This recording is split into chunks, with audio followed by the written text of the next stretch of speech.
সানোয়ারা, মমতাজ জি Mary, ma'am, আছি আলহামদুলিল্লাহ ভালো। ম্যাম আপনি ভালো আইরিন। আছেন? আছি আলহামদুলিল্লাহ ভালো আছি ম্যাম, আপনি সানোয়ারা, কেমন আছেন? আছি আলহামদুলিল্লাহ মোটামুটি হচ্ছে এখনো। আইরিন, আপনার মাইক্রোফোনটা আনমিউট করে একটু কথা বলেন, আমরা ক্লাস শুরু করে দিচ্ছি। সো সকালে ম্যাডামের ক্লাসটা করেছেন আপনারা সবাই? জি ma'am. Okay, very good. Habib কি ছিল সানোয়ারা, আপনি জি কি ম্যাম জানেন? ছিল। জি ম্যাম। কারণ ম্যাডাম আমাকে গতদিন জিজ্ঞেস করছে যে হাবিব ক্লাস জয়েন করবে, বলেও করে নাই। আমি বলেছি যে আচ্ছা ঠিক আছে, আবার না হয় জিজ্ঞেস করবো। আচ্ছা, তাহলে আমরা শুরু করে দিই, বাকিরা জয়েন করতে থাকুক, রাইট? জি ম্যাম। আচ্ছা, তাহলে আজকে আমি অলরেডি আপনাদেরকে I have posted in Google classroom today's lecture. হ্যাঁ, সো আমি স্ক্রিন শেয়ার দিয়ে করতে থাকি। কোনো কারণে যদি স্ক্রিন শেয়ার না হয় সেক্ষেত্রে আপনাদের নিজস্বটা দিয়ে দেখতে হবে। তো আমি একটু শুরু করে দিই আজকের প্রেজেন্টেশনটা। আর একটু মমতাজ, আইরিন, বাকিরা যারা আছে, আহ, যেমন হাবিব একজন থাকার কথা, আরেকজনকে গত ক্লাসে ছিল আমি দেখেছি, আহ, নামটা ভুলে গেলাম। ইশরাত। ইশরাত। ইশরাত কি ছিল নাকি? খুব সুন্দর ম্যাম, আমি মনে হয় নামটা দেখেছিলাম, হ্যাঁ, ইশরাত নামটা, কিন্তু তাকে কিন্তু আবার সকালবেলা ম্যাডামের ইয়াতে দেখা যায় না, ক্লাসে তাহলে দেখা ও যায় তো না। এবং ও তো ম্যাডামের ও মাধ্যমে আমরা মানে ম্যাডাম বললো সে নাকি ফল ইয়ার সাথে 20-তে, ফল রাইট 20-তে। রাইট। তাহলে ও কেন মানে গত ক্লাস জয়েন করলো, আমি তো কিছু বুঝলাম না। আচ্ছা, যাই হোক, ও যদি ফল 20 থেকে জয়েন করে তাহলে এই ক্লাসটা আসলে তার জন্য না। সো এর সাথে যদি কোনো কনফিউশন হয়, এর সাথে যেন জেনে নেয়, কারণ ফল 20 ক্লাস এখন এটা আমাদের সঙ্গে শুরু হয়নি, অন্যগুলা শুরু হতে যাচ্ছে, সেটা সেপ্টেম্বর থেকে শুরু হবে। ঈর্ষাদকে ইনফরমেশনটা দিতে হবে। আচ্ছা, যাই হোক, চলেন আমরা তাহলে আজকের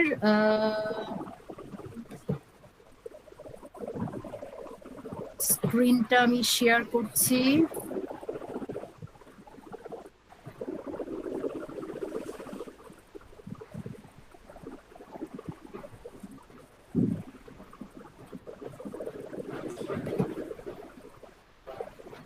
ম্যাম আরেকটা, ইশরাত কিন্তু আমাদের হ্যাং আউটের যে গ্রুপটা সেটা তো অ্যাড আছে। হ্যাঁ, কারণ হচ্ছে গিয়ে মেসেজ তো চলে গিয়েছে আমাদের রেজিস্টার অফিস থেকে। আরেকজন মেবি সুমাইয়া, এই দুইটা হ্যাঁ নাম। হ্যাঁ, রেজিস্টার অফিস থেকে যে লিস্ট দিয়েছিল সেই অনুযায়ী আসলে চলে গেছে। মাঝখানে ইশরাতের প্রসিডিওরটা পরে মাঝখানে হয়েছে, যার জন্য দেখা যাচ্ছে যে ইশরাত এই গ্রুপে চলে আসছে। তো অসুবিধা নাই, থাকুক, কমিউনিকেশনের একটা ওয়ে থাকলো। আপনারা কি আমার স্ক্রিনটা দেখতে পাচ্ছেন? না ম্যাম, এখন আসেনি। না ম্যাম। এখনো আসেনি?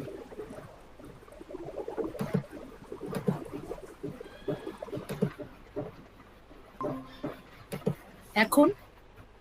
হ্যাঁ, দেখা জি যাচ্ছে ম্যাম ম্যাম। আসছে। ওকে, তাহলে এখনো পর্যন্ত আমি কিন্তু আইরিনের কোনো রেসপন্স পাইনি। আইরিন, আপনি মাইক্রোফোনটা মিউট করে আনমিউট করে আমাকে একটু রেসপন্স করেন, তারপরে আমরা ক্লাস শুরু করছি। হ্যাঁ, আচ্ছা।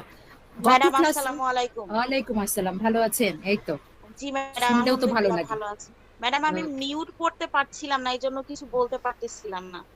বুঝতে পেরেছি, ওই যে ওই মাইক্রোফোনের ইয়েটাতে জি ম্যাডাম। চাপ দিলেই হয়। আচ্ছা, ঠিক আছে, ওকে, জি থ্যাংক ম্যাডাম, ইউ। আসসালামু আলাইকুম। ওয়ালাইকুম আসসালাম। সো আমরা আজকে শুরু করে দিই। আজকের স্লাইড দেখে ঘাবড়াবেন না, ওখানে দেখাবে 60টা স্লাইড, কিন্তু আমি আপনাদেরকে ইজি করে দিচ্ছি। ওখানে কিছু স্লাইড আছে যেটা আপনাদের রিটেন যাতে সুবিধা হয় সেই জন্য আমি একই স্লাইড একটু গুছিয়ে কিছু কথা বলে দিয়েছি। তো এই জন্য একটু বেশি মনে হচ্ছে, বাট আমি যখন ক্লাসটা শেষ করব তখন আপনারা কারণ আমার কাছে মনে হয়েছে আপনাদের রিসিভ করার ক্ষমতাটা ভালো, মাশাল্লাহ, এবং আপনারা প্রায় সবাই একই রকম রিসিভ করেন। এরকম স্টুডেন্ট পেলে মনটা খুশি হয়ে যায়। So thank you. চলেন আমরা শুরু করি আজকে সেকেন্ড লেকচার। ফার্স্ট লেকচারে আমরা একটা ধারণা পেয়েছিলাম, রাইট? কি নিয়ে ধারণা পেয়েছিলাম? সেক্স সেক্স অ্যান্ড কাকে বলে, সেক্সুয়ালিটি। একটু রেসপন্স করেন, জেন্ডার কাকে বলে, এগুলোই তো, রাইট? জি ম্যাম। Gender, hormone. শুনি না। জি ম্যাম। ওকে, গুড। আচ্ছা, সো আজকে আমরা আরেকটু বাড়তির দিকে যাব। আজকের যে লেকচারটা সেটা আমরা শিখব এই যে লাস্টে যে গত ক্লাসে পড়েছিলাম সেক্সুয়ালিটিটা কি জিনিস, এবং এই সেক্সুয়ালিটিটাই আমরা থ্রু আউট লাইফ সাইকেলে আছে। যে যেমন আমরা পড়েছিলাম ইন্ট্রোডাকশন টু রিপ্রোডাক্টিভ হেলথ কোর্সে, রিপ্রোডাক্টিভ হেলথ এটা একটা লাইফ সাইকেল অ্যাপ্রোচ। আচ্ছা একটু দেখি আমি কারটা আনমিউট করা, আমি নিজেই মিউট করে দিচ্ছি, দেখি একটু। আচ্ছা মমতাজেরটা আমি একটু মিউট করে দিচ্ছি। আচ্ছা যদি মনে করেন যে কোনো কিছু বলতে চাচ্ছেন অথচ আমি শুনতে পাচ্ছি না, তাহলে সাথে সাথে হ্যাং আউটে অথবা চ্যাট অপশনে, ভালো হয় হ্যাং আউটে লিখে, ঠিক আছে? সো আমি মাঝে মাঝে হ্যাং আউটটা চেক করতে থাকি, তো সো ওইটা একটু ভালো হবে। তো চলেন আমরা যাই। সো ওইটাই আমরা আজকে দেখবো যে এই সেক্সুয়ালিটিটা আপনার থ্রু আউট লাইফ সাইকেলে বা সেক্সুয়াল হেলথ অফ লাইফ সাইকেলে কি করে এটা সেটাই আমরা আজকে দেখবো এবং ইনস্টিংক্ট জিনিস দেখবো, জানবো, যেটা হয়তো বা আগে কমেছেন অথবা একদমই। আরেকটা কথা হচ্ছে কি, যখনই যে জিনিসটা বুঝবে না, মানে feel free to ask me question, okay? So কোনো হেজিটেশন নাই যে ম্যাডাম এটা জিজ্ঞেস করবো, ম্যাডাম আবার রাগ করে কিনা, আইন করে কিনা, বা আর অন্যরা কি ভাববে, একদম না। ঠিক আছে, আমরা এখানে শিখতে আসছি, জানতে আসছি, ব্রেইন স্টর্মিং করতে আসছি, আমরা জানবো বিষয়টা। চলেন। সো ফার্স্ট একটু হিস্টোরিক্যাল ব্যাকগ্রাউন্ড। গতদিন আমরা এই ব্লকের নাম শুনেছিলাম, আজকে আমরা নাম শুনবো আরেকজন ফাউন্ডার ফাদার, ভেরি পশ লুকিং ম্যান, সিগময়েড ফ্রুড। ফ্রুড বলতে পারেন, ফ্রড বলতে পারেন, বাট ফ্রড নামটা কেমন জানি শোনায়, সেই জন্য সিগময়েড ফ্রুড। সে কে? Austrian neurologist and who became known as the founding father of psychoanalysis. Say psychology study করেছে এবং সে অ্যাকচুয়ালি বলেছে তার থিওরি অনুযায়ী, অ্যাকর্ডিং টু সিগময়েড ফ্রুড থিওরি, এটা একদম নাম করা থিওরি, সেক্সুয়াল এক্সপ্রেশন শেষ প্রথমে এস্টাবলিশ করেছে। Sexual expression originate in childhood and develops over the life cycle. এটা সে প্রমাণ করেছে তার থিওরি, এবং সেটাই আমরা আজকে একটু একটু করে জানবো যে কেন এই কথাটা উনি বলেছেন। ওকে, সো ফ্রেড আরো বলেছেন sexual energy was the force behind all human endeavor, generating the tension that leads artistic and intellectual expression. এই প্রথমে এই সেক্সুয়াল এক্সপ্রেশনটাকে, সেক্সুয়ালিটিটাকে, সেক্সটাকে মানুষজন খুব প্রাইভেট একটা বিষয়, খুবই মানে গোপন একটা বিষয় হিসাবে প্রথমে এটাকে মানুষ দেখত। কিন্তু এই যে ব্যক্তি, তিনি প্রথম এটাকে আর্টিস্টিক ওয়েতে, এটা যে একটা আপনার পার্ট অফ লাইফ এবং এটা যে চিলড্রেনদের ভেতর থেকে শুরু হয়, সেটা উনি এস্টাবলিশ করেছেন। ঠিক আছে, সো অনেক সময় আমরা আপনাদেরকে একটা কোশ্চেন জিজ্ঞেস করে থাকি, আচ্ছা বলে সেক্স অ্যান্ড সেক্সুয়ালিটির মধ্যে পার্থক্যটা কি? সো সেক্স অ্যান্ড সেক্সুয়ালিটির মধ্যে পার্থক্যটা এই আমি বলে দিয়েছি, যেটা সানোয়ার আপনি একটু স্লাইডটা পড়েন আমাদের জন্য। জি ma'am. Difference between sex and sexuality. Sexuality differs from biological sex in that sexuality refers to the capacity or sexual feelings and attractions, while biological sex refers to have one's anatomy, physiology, hormones, and genetics are classified typically as male, female, or intersex. So সেক্সুয়ালিটিটা হচ্ছে, আপনারা গত ক্লাসেও জেনেছেন, একটি capacity of sexual feeling and attraction. আর সেক্সটা হচ্ছে আপনি ফিজিওলজি, অ্যানাটমি, হরমোনস, জেনেটিক্স নিয়ে যে জন্ম করেছেন, যেটা আমরা গত ক্লাসে খুব ডিটেইলস জেনেছি। তো অনেক সময় ভাইভাতে এটা জিজ্ঞেস করা হয় দেখে আমি এটাকে এই স্লাইডটা ঠিক করে রেখে না পারতাম, but it's for you. Okay, now very interesting, যেটা সবার আমাদের জানা দরকার, সেটা হচ্ছে কেন জানা দরকার সেটাও বলছি। জানা দরকার হচ্ছে সেক্সুয়াল রেসপন্স সাইকেলটা কি, এটা কয়টা ফেজ জানবো। কারণ হচ্ছে আমাদের এখানে সেক্সুয়াল হেলথ, যেটা ডেফিনেশনটা আসলে প্রথম ক্লাসেই আমি আপনাদেরকে দেইনি, বাট আপনারা ইন্ট্রোডাকশন রিপ্রোডাক্টিভ হেলথে জেনেছেন। সেক্সুয়াল হেলথ একদম জাস্ট হেলথের ডেফিনেশন মতো। Sexual health is a complete physical, mental, social well-being, not merely absence of disease or infirmities. শুধু পার্থক্য কোথায় হেলথের সাথে, এখানে add in relation to sexual process systems and action. ঠিক আছে, সো এটা আমরা পরবর্তী কোনো একটা লেকচারে সেক্সুয়াল হেলথের ডেফিনিশনটা পড়ব। তো এখানে একটু বলে নিলাম, সেক্সুয়াল হেলথের ভিতরে not absence of disease or infirmity, এই কথাটা খুব ইম্পর্টেন্ট।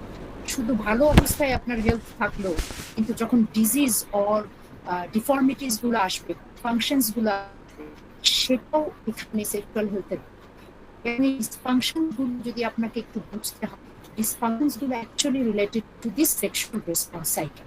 সো এটা সম্পর্কে খুব খুব নর্মাল ওয়েতে আমরা একটু জানবো, খুব ইজি ভাষায় আমরা জানবো। এটা জানলে পরবর্তীতে এই লেকচারের জন্য আছে ডিসফাংশনস গুলো আপনাদের বুঝতে সুবিধা হবে। আমি একটু অনুরোধ করবো মমতাজকে, আপনি কাইন্ডলি আমাদের জন্য করতেন। মমতাজ মেয়ে, জি ম্যাম। হ্যাঁ প্লিজ। আমি শুনতে পাইনি হোয়াট ইজ এতক্ষণ। Sexual response? আচ্ছা, এটা পড়বো ম্যাডাম? হোয়াট ইজ, হ্যাঁ what is sexual response cycle, এটা পড়তে হবে। জি। The sexual response cycle refers to the sequence of physical and emotional changes that occur as a person becomes sexually aroused and participates in sexually stimulating activities, including intercourse and masturbation. Right, thank you. আচ্ছা, thank you Mumtaz, আপনি mute করে রাখতে পারেন। একটা কথা একটু বলে দিই আপনাদের সবার উদ্দেশ্যে। হাবিব জয়েন করতেন। Habib, are you there? So আমি একটু সবার উদ্দেশ্যে একটা কথা বলি। এই কোর্সগুলো না খুব ইজি তখন যখন আপনি আমাদের লেকচারগুলো কষ্ট হলেও, হাজার কষ্টের মতো, আমরাও কিন্তু হাজার কষ্টের ভিতরে একটা কাজ থেকে উঠে এসে এখন লেকচার নিতে বসেছি, আপনারাও তাই। লেকচারগুলো যদি বিশেষ করে আমাদের লেকচারগুলো যদি একটু মনোযোগ দিয়ে শুনে রাখতে পারেন, তাহলে আপনার ভাইভা ফেস করা কোনো ব্যাপারই না।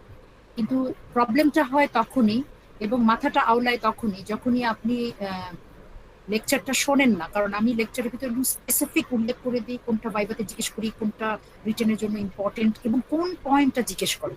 সো পরীক্ষার আগে দিয়ে পাজল হওয়ার কোনো কারণ তখন হবে না। কিন্তু যদি এটা আসলে ফলো না করেন, তখনই দেখবেন এই যে সিম্পল জায়গাগুলো আমি এক্সপ্লেন করে দিই, যেটা এখন মনে হতে পারে যে শুনলাম নালে না, বাট এটা কিন্তু আপনাদের জন্য পরবর্তীতে একটা বার্ডেন তৈরি হয়ে যায়। কারণ অনেকগুলো কোর্স তো একসাথে চলতে হবে, তাই না? ডিগ্রিটা তো নিতে হবে। সো আমরা চেষ্টা করবো একটু কষ্টের মধ্যেখানেও একটু আমরা সাথে থাকার চেষ্টা করবো। তাহলে কি শিখলাম? সেক্সুয়াল রেসপন্স সাইকেলটা কি? এটা একটা sequence of physical and emotional changes যেটা আপনার বডিতে হয়। কিসের জন্য হয়? যখন আপনি সেক্সুয়াল অ্যাক্টিভিটিটা একটা হিউম্যান জাতির মধ্যে হয়, তখন এই রেসপন্স সাইকেলটা হয়। এর কয়েকটা ফেজ আছে, এই ফেজগুলোতে কোন ফেজে কি ঘটে সেটা আমরা একটু ছোট্ট করে জেনে রাখবো। এটা খুবই important for your written and viva question. ঠিক আছে? তাহলে কোয়েশ্চেনটা থাকবে এরকম, what is sexual response cycle, what are the phases of sexual response cycle. তখন ভাইবার সময় আমরা এই ফেজ থেকে 2-4টা জিজ্ঞেস করবো, এই ফেজে কি হয়, ওই ফেজে কি হয়। চলেন আমরা দেখে ফেলি সেই সাইকেলগুলোর ফেজ। নাম্বার 1 ফেজটা হচ্ছে ডিজায়ার, যেটাকে আমরা লিবিডো বলে না। যখন আমরা বিশেষ করে যারা ডাক্তাররা আছি, তাদের আমাদের কাছে পেশেন্ট আসে যে আমার তো ইচ্ছা করে না, বিশেষ করে অনেক মারা আমাদের কাছে আসে যারা এই প্রবলেমটা ফেস করে এবং আমাদের কাছে বলে। এবং অনেক সময় কাপড়রা আসে, এসে হাজবেন্ড বলে যে আপা একটু ট্রিটমেন্ট দেন, আমার ওয়াইফের এই লিবিডো নেই, ডিজায়ার নেই। তখন আমরা হিস্ট্রিতে লিখি লস অফ লিবিডো। এই লিবিডোটাই হচ্ছে ডিজায়ার, ইচ্ছা। হ্যাঁ, দেন অ্যারোজাল মানে excitement, then orgasm and then resolution. এখন আমরা একটু একটু করে জানবো যে কোথায় কোন জিনিসটা ঘটে। দেখেন, খুব ইম্পর্টেন্ট কথাগুলো আমি স্লাইডে রেখেছি, বাড়তি কথা না। Both men and women experiences these phases. মনে রাখতে হবে, although the timing usually is different, okay, and it is unlikely that both partners will reach orgasm at the same time. This line is very important to understand the sexual health issues যেটার জন্য আমরা এই sexual হেলথটা পড়ছি। মানে কি এই কথাটা? লাইনটার মানে হচ্ছে যে হাজবেন্ড এবং ওয়াইফ দুজনেই এই ফেজগুলো পার করবে, বাট হাজবেন্ডের এবং ওয়াইফের অর্গাজম একই টাইমে হবে না। এবং public health perspective of this line is এই কারণের জন্য যে হাজবেন্ড অর্গাজমটা তাড়াতাড়ি হয়ে গেল, ওয়াইফের অর্গাজম হলো না। হাজবেন্ড সেক্সুয়াল অ্যাক্টিভিটিটাকে স্টপ করে দিল, এদিকে ওয়াইফের অর্গাজম না হওয়ার কারণে তার ভিতরে একটা ডিসস্যাটিসফ্যাকশন রয়ে গেল। এবং আপনি যদি একটু ওপেন হতে পারেন পেশেন্টদের সাথে অথবা আশেপাশের মানুষের সাথে, দেখবেন এই কারণটার জন্য অনেক ডিভোর্স হচ্ছে, যেটা আমরা মুখ ফুটে বলি না।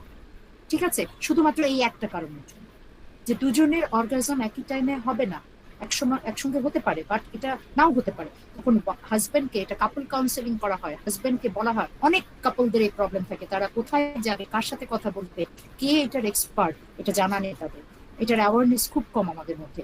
তখন কাপল কাউন্সেলিং করা হয়, হাজবেন্ডকে বোঝানো হয় যে আপনাকে একটু ওয়েট করতে হবে ওয়াইফের জন্য, আদারওয়াইজ।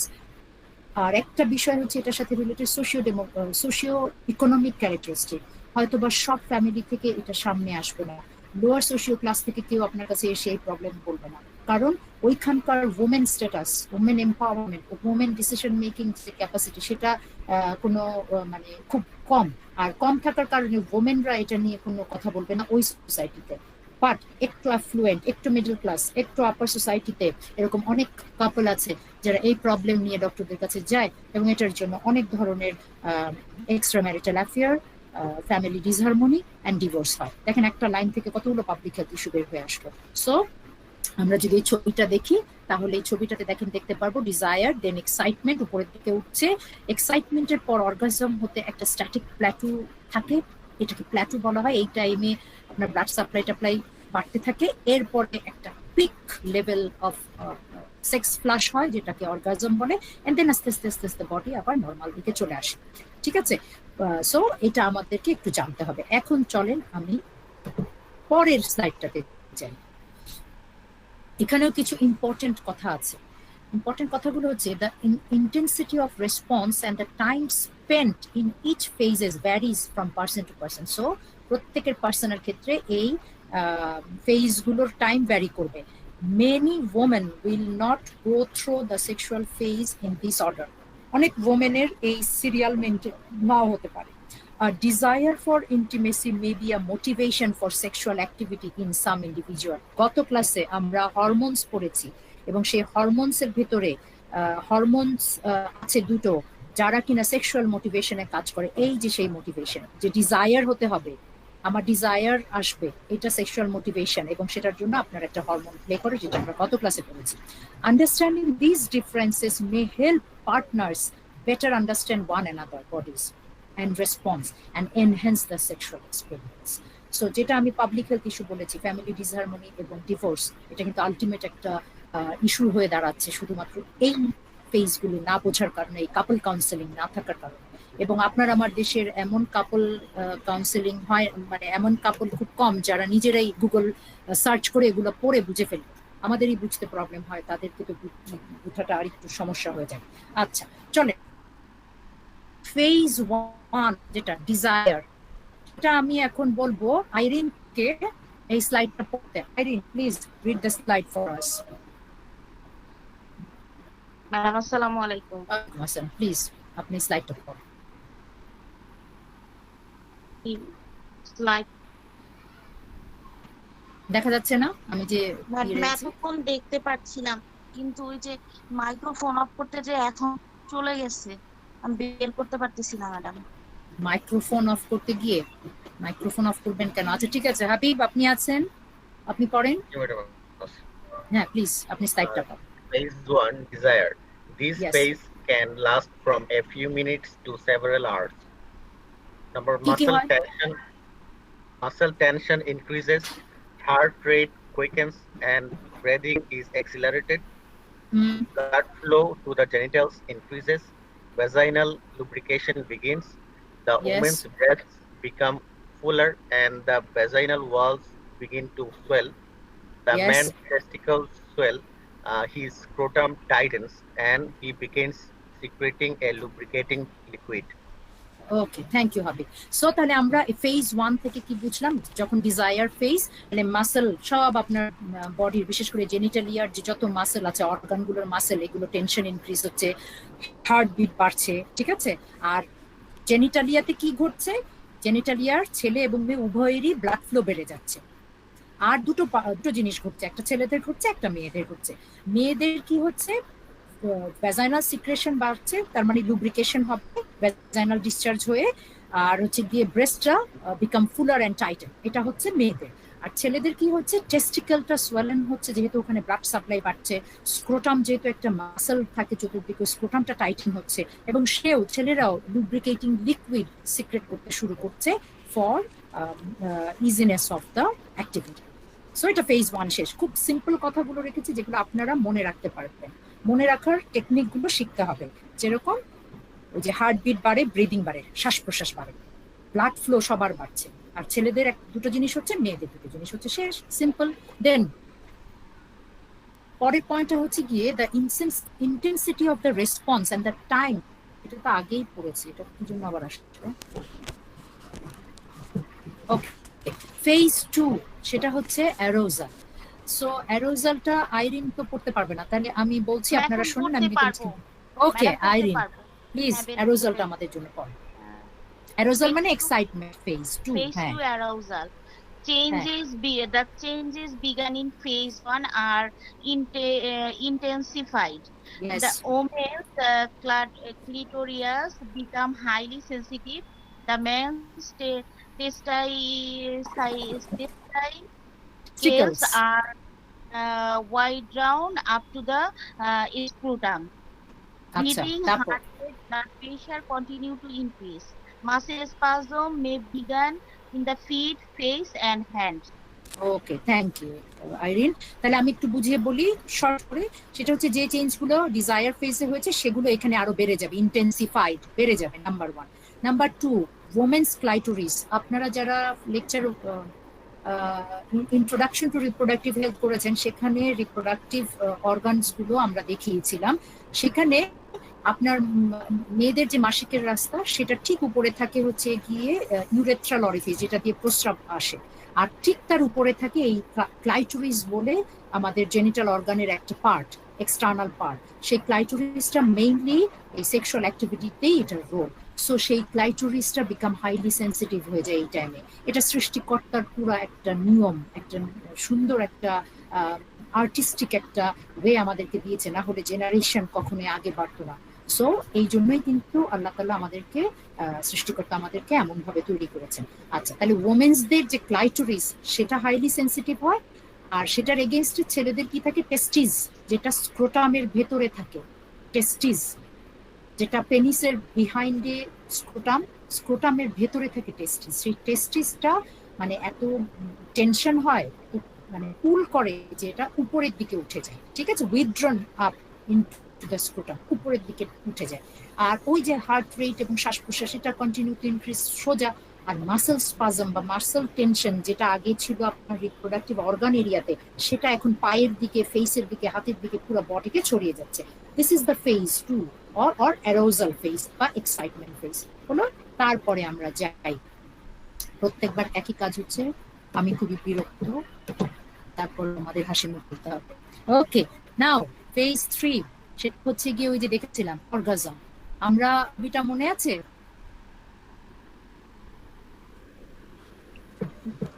মনে আছে।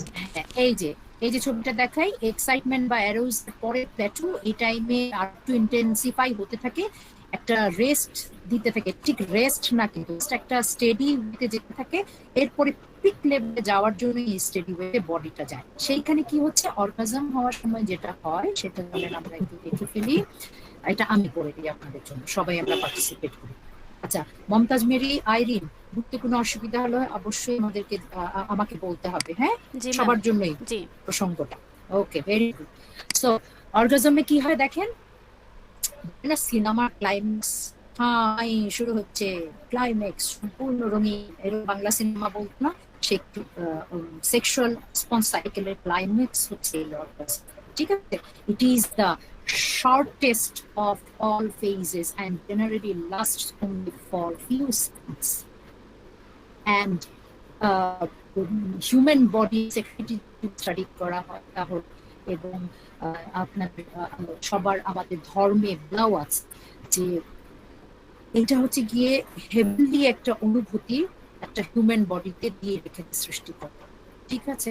So there is a sudden forceful release of sexual tension. টেনশনটা এতক্ষণ ধরে তৈরি ছিল, কি টেনশন, সেক্সুয়াল টেনশন, এটার একটা সাডেন ফোর্সফুল রিলিজ হয়, যেটাকে বলা হয় সেক্স ফ্লাশ।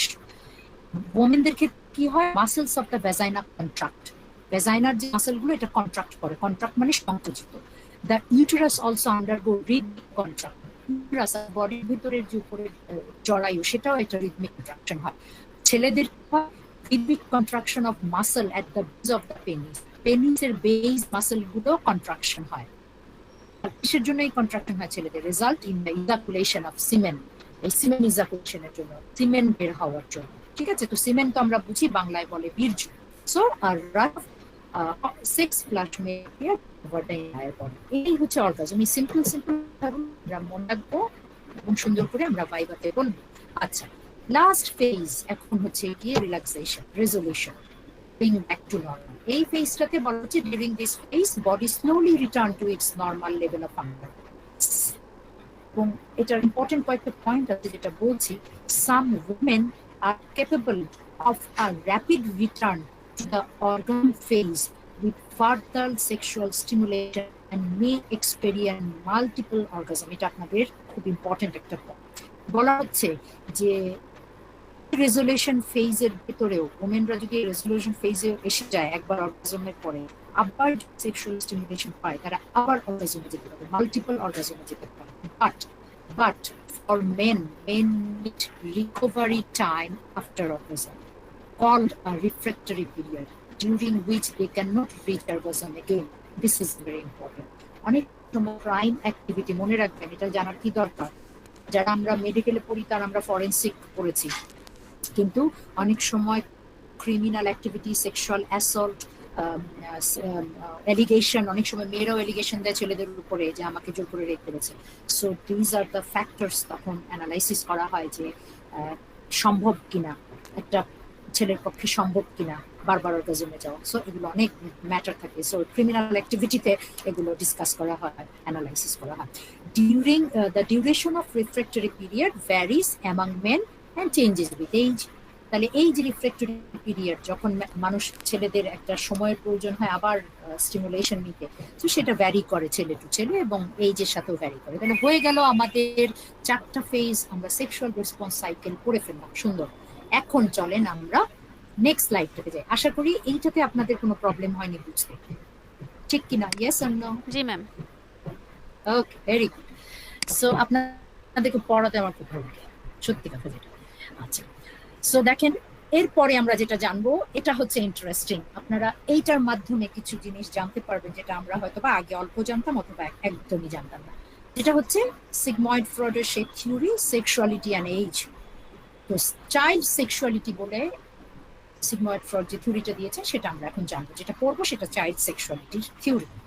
সো আগে মনে করা হতো যে সেক্সুয়ালিটি বিষয়টা আফটার পিউবার্টি আসে, ছেলে এবং মেয়েদের ভিতরে পিউবার্টির পরে তাদের বডির চেঞ্জ হতে থাকে, হরমোন চেঞ্জ হতে থাকে এবং এই বিষয়টা তখনই আসে। কিন্তু এখন যে জিনিসগুলো আমরা জানবো তাতে আমরা মোটামুটি ওটা এস্টাবলিশ করা একটা থিওরি যে নো, এটা অ্যাকচুয়ালি চাইল্ডহুড পিরিয়ডে আসে এবং তারও আগে যখন বাচ্চা মায়ের পেটে থাকে তখনই এই সেক্সুয়ালিটি দেখা গেছে। এরকম এক্সাম্পল দিয়েও এখানে বোঝানো হয়েছে। চলেন আমরা দেখি জিনিসটা কি। So child sexuality, in the past, children were often assumed not to have sexuality until later development, that means during puberty. And Sigmund Freud was one of the first researchers to take child sexuality serious. ঠিক আছে, এবার চলেন আমরা দেখি। আবার খালি আমি normal ভাবে এটা যে স্ক্রিন শেয়ার এটা উল্টা ভাবে দিতে হবে। আচ্ছা, এখন দেখেন he explains, Sigmund Freud explains this in his theory of infantile sexuality and claims that sexual energy or libido is the single most important motivating force in adult life. ঠিক আছে, এটা আগেও আমরা পড়েছি। And Freud wrote about the importance of interpersonal relationship to one's sexual and emotional development. এটা নিয়ে কথা আছে, এটা আমাকে বলতে হবে আপনাদেরকে এক্সপ্লেন করে। সেটা হচ্ছে এটা একটা পাবলিক হেলথ পার্সপেক্টিভ আছে, খুব ইম্পর্টেন্ট। শোনেন, ভাইভাতে এই রিলেটেড কোশ্চেন ধরিয়েন। সেটা হচ্ছে আমাদের দেশ বলতে আমি বুঝাতে যাচ্ছি low and middle income countries like Bangladesh, like South East Asian all countries, অনেক কান্ট্রিজই আছে যারা low and middle income countries. সেটা আফ্রিকার দেশের যে সোমালিয়াও হতে পারে, আমাদের সাথে যারা স্টুডেন্টরা পড়ে, মোরলেস তারা low and middle income developing countries. এই কান্ট্রিজগুলোতে দেখা গেছে যে হাজব্যান্ড ওয়াইফের রিলেশনশিপটা এমন হয়ে দাঁড়িয়েছে, ছোটকাল থেকে মেয়েদেরকে শেখানো হয়েছে যে হাজব্যান্ড যখন সেক্স নিয়ে কথা বলবে, তোমার কাছে সেক্স চাইবে, তখন তুমি না করবে না। এবং তখন তোমার ইচ্ছা থাকুক না থাকুক তুমি না করবে না। এবং এটা তুমি না করতে গেলেও যদি তোমাকে হাজবেন্ড দুটা চড়ও দেয়, সেটাকে তুমি জান্নাতের আশীর্বাদ হিসেবে তুমি মেনে নিবে।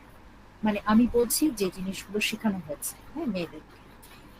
এখন রিসার্চ এবং বিভিন্ন ধরনের স্টাডি বলছে সেক্স এমন একটা জিনিস যেটার সাথে ইমোশনের একটা বিরাট অ্যাটাচমেন্ট আছে। একটা হাজবেন্ড যদি সারাদিন সকালবেলা অফিস থেকে বের হওয়ার আগ থেকে শুরু করলো একটা ওয়াইফকে ভার্বাল অ্যাবিউজ করা, মানে গালিগালাজ করা, বিভিন্ন কথা দিয়ে তাকে ভার্বালি আঘাত করা, এবং তাকে ভীষণ একটা শাসনের মধ্যে রেখে পুরুষত্বকে প্রমাণ করা, এবং রাতের বেলা সারাদিন খেটে খুটে এসে সারাদিন বলবে কি রান্না করছো, লবণ দাও নাই, বাপ মা রান্না শিখায় নাই, কি শিখছো, পড়ালেখাও করো নাই, চেহারাও নাই, আমি অফিসে যাচ্ছি, কারি কারি টাকা কামায় আনতেছি, কিছুই দেখো না, শুধু তো রান্নাই করো, আর তো কিছু উদ্ধার করো না। এই যে কথাগুলো আমি বললাম, ডায়লগগুলো, these are the verbal abuse, যে এই low and medium income developing countries গুলোতে একটা মেয়েকে শুনতে হয়। যখন সারাদিন এটা শোনার পরে হাজবেন্ড রাতের বেলা বাসায় আসে এবং সারাদিন বাসার কাজে একটা মহিলাকে সারাক্ষণ ইনভলভ থাকতে হয়, যেখানে আমাদের দেশের মেজরিটির কথা বলছি, মনে রাখতে হবে মেজরিটি 80% যেটা ঘটে সেটাই আমরা আলোচনা করব, সেটাইকেই ইস্যু বলা হয়। আর 20% যদি অন্যরকম ঘটে, exception is not an example. So 20% এটার বিপরীতেও ঘটতে পারে, সেটাকে অ্যাকচুয়ালি এক্সাম্পল হিসেবে আনা যাবে না। সো 80% যেটা ঘটছে সেটাকেই আমরা ডিসকাস করছি আমাদের এই কোর্সগুলোতে, বিশেষ করে পাবলিক হেলথের কোর্সগুলোতে। আর মনে রাখতে হবে, যারা আপনারা আমাদের পাবলিক হেলথের স্টুডেন্ট, তারা ছেলে বা মেয়ে এটা ধরা যাবে না। আপনারা পাবলিক হেলথ জানতে আসছেন, যখনই আপনি ছেলে বা মেয়ে হিসেবে কথাগুলো শুনতে থাকবেন, তখনই আপনার কাছে আপনিও জেন্ডার বায়াস হয়ে যাবেন। এটা করা যাবে। আমরা যারা পাবলিক হেলথ পড়তে আসছি তারা নিউট্রাল, তারা ছেলেও না, তারা মেয়েও না, তারা নিউট্রাল। সো যেটা আমি বলছিলাম, যে সারাদিন আসার পরে, হাজবেন্ড বাসায় আসার পরে, এরপরে হাজবেন্ডের পানি থেকে শুরু করে সবকিছু তাকে সাপোর্ট দেওয়ার পরে, একটা ওয়াইফ যখন রাতের বেলা হাজবেন্ড ডিমান্ড করে, তখন ওই মেয়েটা বা ওই ওয়াইফটা নো বলতেই পারে। তখন হাজবেন্ড রেগে গিয়ে ওয়াইফের উপরে টর্চার শুরু করে, হয় মারতে পারে, নয় গালিগালাজ করতে পারে, নয় যা যা করা করতে পারে। এই জায়গাটাতেই বুঝতে হবে হাজবেন্ডকে এবং ওয়াইফকে, দুজনকেই, যে এটা সেক্সুয়াল রিলেশনশিপ একটা মতামতের ভিত্তিতে করা রিলেশনশিপ। ওয়াইফ যদি না করে, হাজবেন্ডকেও ধৈর্য ধরতে হবে, বুঝতে হবে সারাদিন সে কষ্টে ছিল, তার কাজের রিলিফ দেওয়ার কেউ নেই। এই জন্য হাজবেন্ডদেরকে বলা হয়, তোমরাও হাতের কাজে ওয়াইফকে হেল্প করো, যাতে করে এই যে এত সুন্দর একটা রিলেশনশিপ আল্লাহ তাআলা দিয়ে রেখেছেন, সেটা যেন নষ্ট না হয়। সেটার জন্যই কিন্তু বলা হয়, এটা তোমাদের দুইজনের কাউন্সিলিং, দুইজনের মোটিভেশন, দুইজনের কথার মাধ্যমে জিনিসটা ঘটবে। কেউ কাউকে ফোর্স করে, কেউ কাউকে উপর চাপিয়ে দিয়ে কাজটা হবে না। ঠিক আছে? সো এটার কারণেও কিন্তু অনেক ইস্যুস হচ্ছে, অনেক ডিসহারমোনি হচ্ছে ফ্যামিলির ভিতরে। ওকে, নাও পরের পয়েন্টটা, যেটা many children begin to explore their genitalias as infant. একটু মনে করে দেখেন, অনেক বাচ্চাকে যদি আপনি স্টাডি করেন, তাহলে দেখবেন যে ছোট ছোট বাচ্চারা, এখনই আমি দেখাবো কোন বয়সে বাচ্চারা নিজেদের যে রিপ্রোডাক্টিভ অর্গান আছে একজন আরেকজনকে দেখাতে পছন্দ করে। দুজন ছেলে মেয়ে বা দুজন মেয়ে বা দুজন ছেলে একজন আরেকজনকে দেখাবেন, তাদের প্রাইভেট পার্ট দেখাচ্ছে একজন আরেকজনকে। And some instances of childhood masturbation have seen visible in the mother's womb. মানে হচ্ছে মায়ের পেটে থাকা অবস্থাতেও অনেক সময়, যারা আলট্রাসোনোগ্রাফি করেন, আপনারা ডাক্তার আছেন, অথবা না থাকলেও সমস্যা নেই, জেনে নেন, অনেক সময়ও আলট্রাসোনোগ্রাফিতে দেখা যায় ছেলে বাচ্চাদের পেনিস ইরেক্টেড হয়ে আছে। সো এই থিওরিগুলোকে কাজে লাগিয়ে সিগময়েড ফ্রয়েড এটা এস্টাবলিশ করেছেন যে অ্যাকচুয়ালি এই সেক্সুয়ালিটিটা শুরু হচ্ছে মায়ের ওম থেকে, এবং এর পরের ঘটনাগুলো আমি এক্সপ্লেন করছি, কখন কোন সময় কোন এই যে কি হচ্ছে। ঠিক আছে? সো চলেন আমরা পরের যে জিনিসটা দেখি, from as an effect on the infant's later capacity for pleasure and attachment, এটা মনে রাখবেন। হ্যাঁ, সো এই জন্য বলা হয় প্রেগনেন্ট মায়েদেরকে শারীরিক মানসিক সব ধরনের আরাম দেওয়া দরকার, কারণ আলটিমেটলি সেটা আপনার, বিশেষ করে যারা বাবা হন বা যারা শ্বশুর শাশুড়ি বা ইনলজ বা নিজের বাড়ির লোকজন আছে তাদেরকে বুঝতে হবে যে এটার ইফেক্টটা পড়বে আমার যে নিউ জেনারেশন আছে তার উপর। চলেন এখন আমরা দেখব সেক্সুয়ালিটির ফেজেস গুলো কি কি। সেক্সুয়াল সাইকেলের মতো সেক্সুয়ালিটির কতগুলো ফেজ আছে। কোন সেক্সুয়ালিটি? Child sexuality. এই চাইল্ড সেক্সুয়ালিটির ফেজ গুলো এখন আমি একটু আবার বন্যাকে অনুরোধ করব আপনি একটু ফেজ গুলো পড়েন। নাম্বার 1 ফেজ পড়েন please. G ma'am. Stages of child sexuality. From the moment of the birth, an infant is driven in their actions by the desire for bodily and sexual pleasure. Yes. Number 1, oral stage of development. At first, infants derive pleasure from the act of sucking. This is called oral stage. Okay Sanowara, thank you. এইটুকুতে একটু explain করি। সেটা হচ্ছে stages of সেক্সুয়ালিটির ভিতরে, child সেক্সুয়ালিটির ভিতরে প্রথম স্টেজটা হচ্ছে ওরাল স্টেজ। এটা কি বলছে? যে বাচ্চারা যে সাক করে এটাই তার ফার্স্ট স্টেজ, সেক্সুয়ালিটির ফার্স্ট সাক করাটা oral stage. How interesting, right? আমরা আগে এটা জানতাম না। দেন খুবই ইন্টারেস্টিং। দেন স্টেজ 2 করেন। Stage 2, anal stage, followed by a stage in which the center of pleasure or energy release in the anus will in the act defecation. চিন্তা করেন, এটা বলছে সিগমন্ড ফ্রয়েড বলছে যে সেকেন্ড চাইল্ড সেক্সুয়ালিটি স্টেজটা হচ্ছে anal stage. এবং সেটা কি? বাচ্চারা যে হাগু অ্যাক্ট অফ ডেফিকেশন, সেটাও নাকি child sexuality stage. How interesting. Then 3, phallic stage. Then the young child develops an interest in its genitalia as a site of pleasure. Right, তাহলে চিলড্রেনরা ওই যে তার নিজেদের জেনিটালিয়ার উপর ইন্টারেস্ট গ্রো করে তাদের, এবং তারা যখন একসাথে খেলে অনেক সময় একজন বাচ্চা আরেকজন বাচ্চার এই জেনিটালিয়া বা রিপ্রোডাক্টিভ অর্গান তখন টাচ করে দেখে, নিজেরটা দেখায়। এই জিনিসটাকে বলা হচ্ছে ফ্যালিক স্টেজ। এবং রিসার্চ বলছে এটা কেন হবে? যদি তাদের ভিতরে চাইল্ড সেক্সুয়ালিটি না থাকে তাহলে এটা হওয়ার কথা না। ঠিক আছে, সো এটা হচ্ছে গিয়ে স্টেজ 3, ফ্যালিক স্টেজ। এরপর যেটা আসছে দ্যাট ইজ ভেরি ইম্পর্টেন্ট, এবং এটা অন্য পড়েন তারপর আমি এক্সপ্লেন করি। Oedipus complex. স্টেজ 4 কিন্তু এটা ভুল আছে, 3 না, স্টেজ 4। 4, Oedipus complex.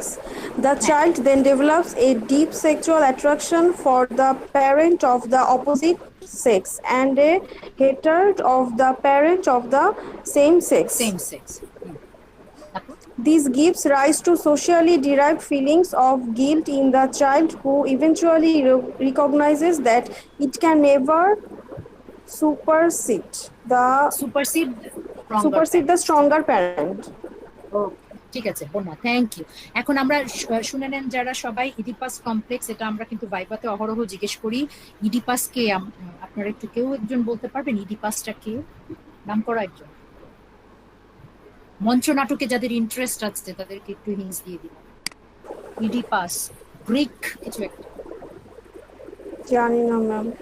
গ্রিক দার্শনিক, গ্রিক দেবতা, রাইট, গ্রিক দেবতা। ঠিক আছে, গ্রিক দেবতা বা দার্শনিক আপনি বলতে পারেন। ওরা ইডিপাসকে গ্রিক দেবতার মতোই মানতো। এই ভদ্রলোক তখনকার যুগে তার একটা বিরাট হিস্টোরিক্যাল ঘটনা ছিল। ঘটনাটা হচ্ছে সে তার বাবাকে খুন করেছে এবং সে তার মাকে বিয়ে করতে চেয়েছে। হ্যাঁ, ঠিক আছে।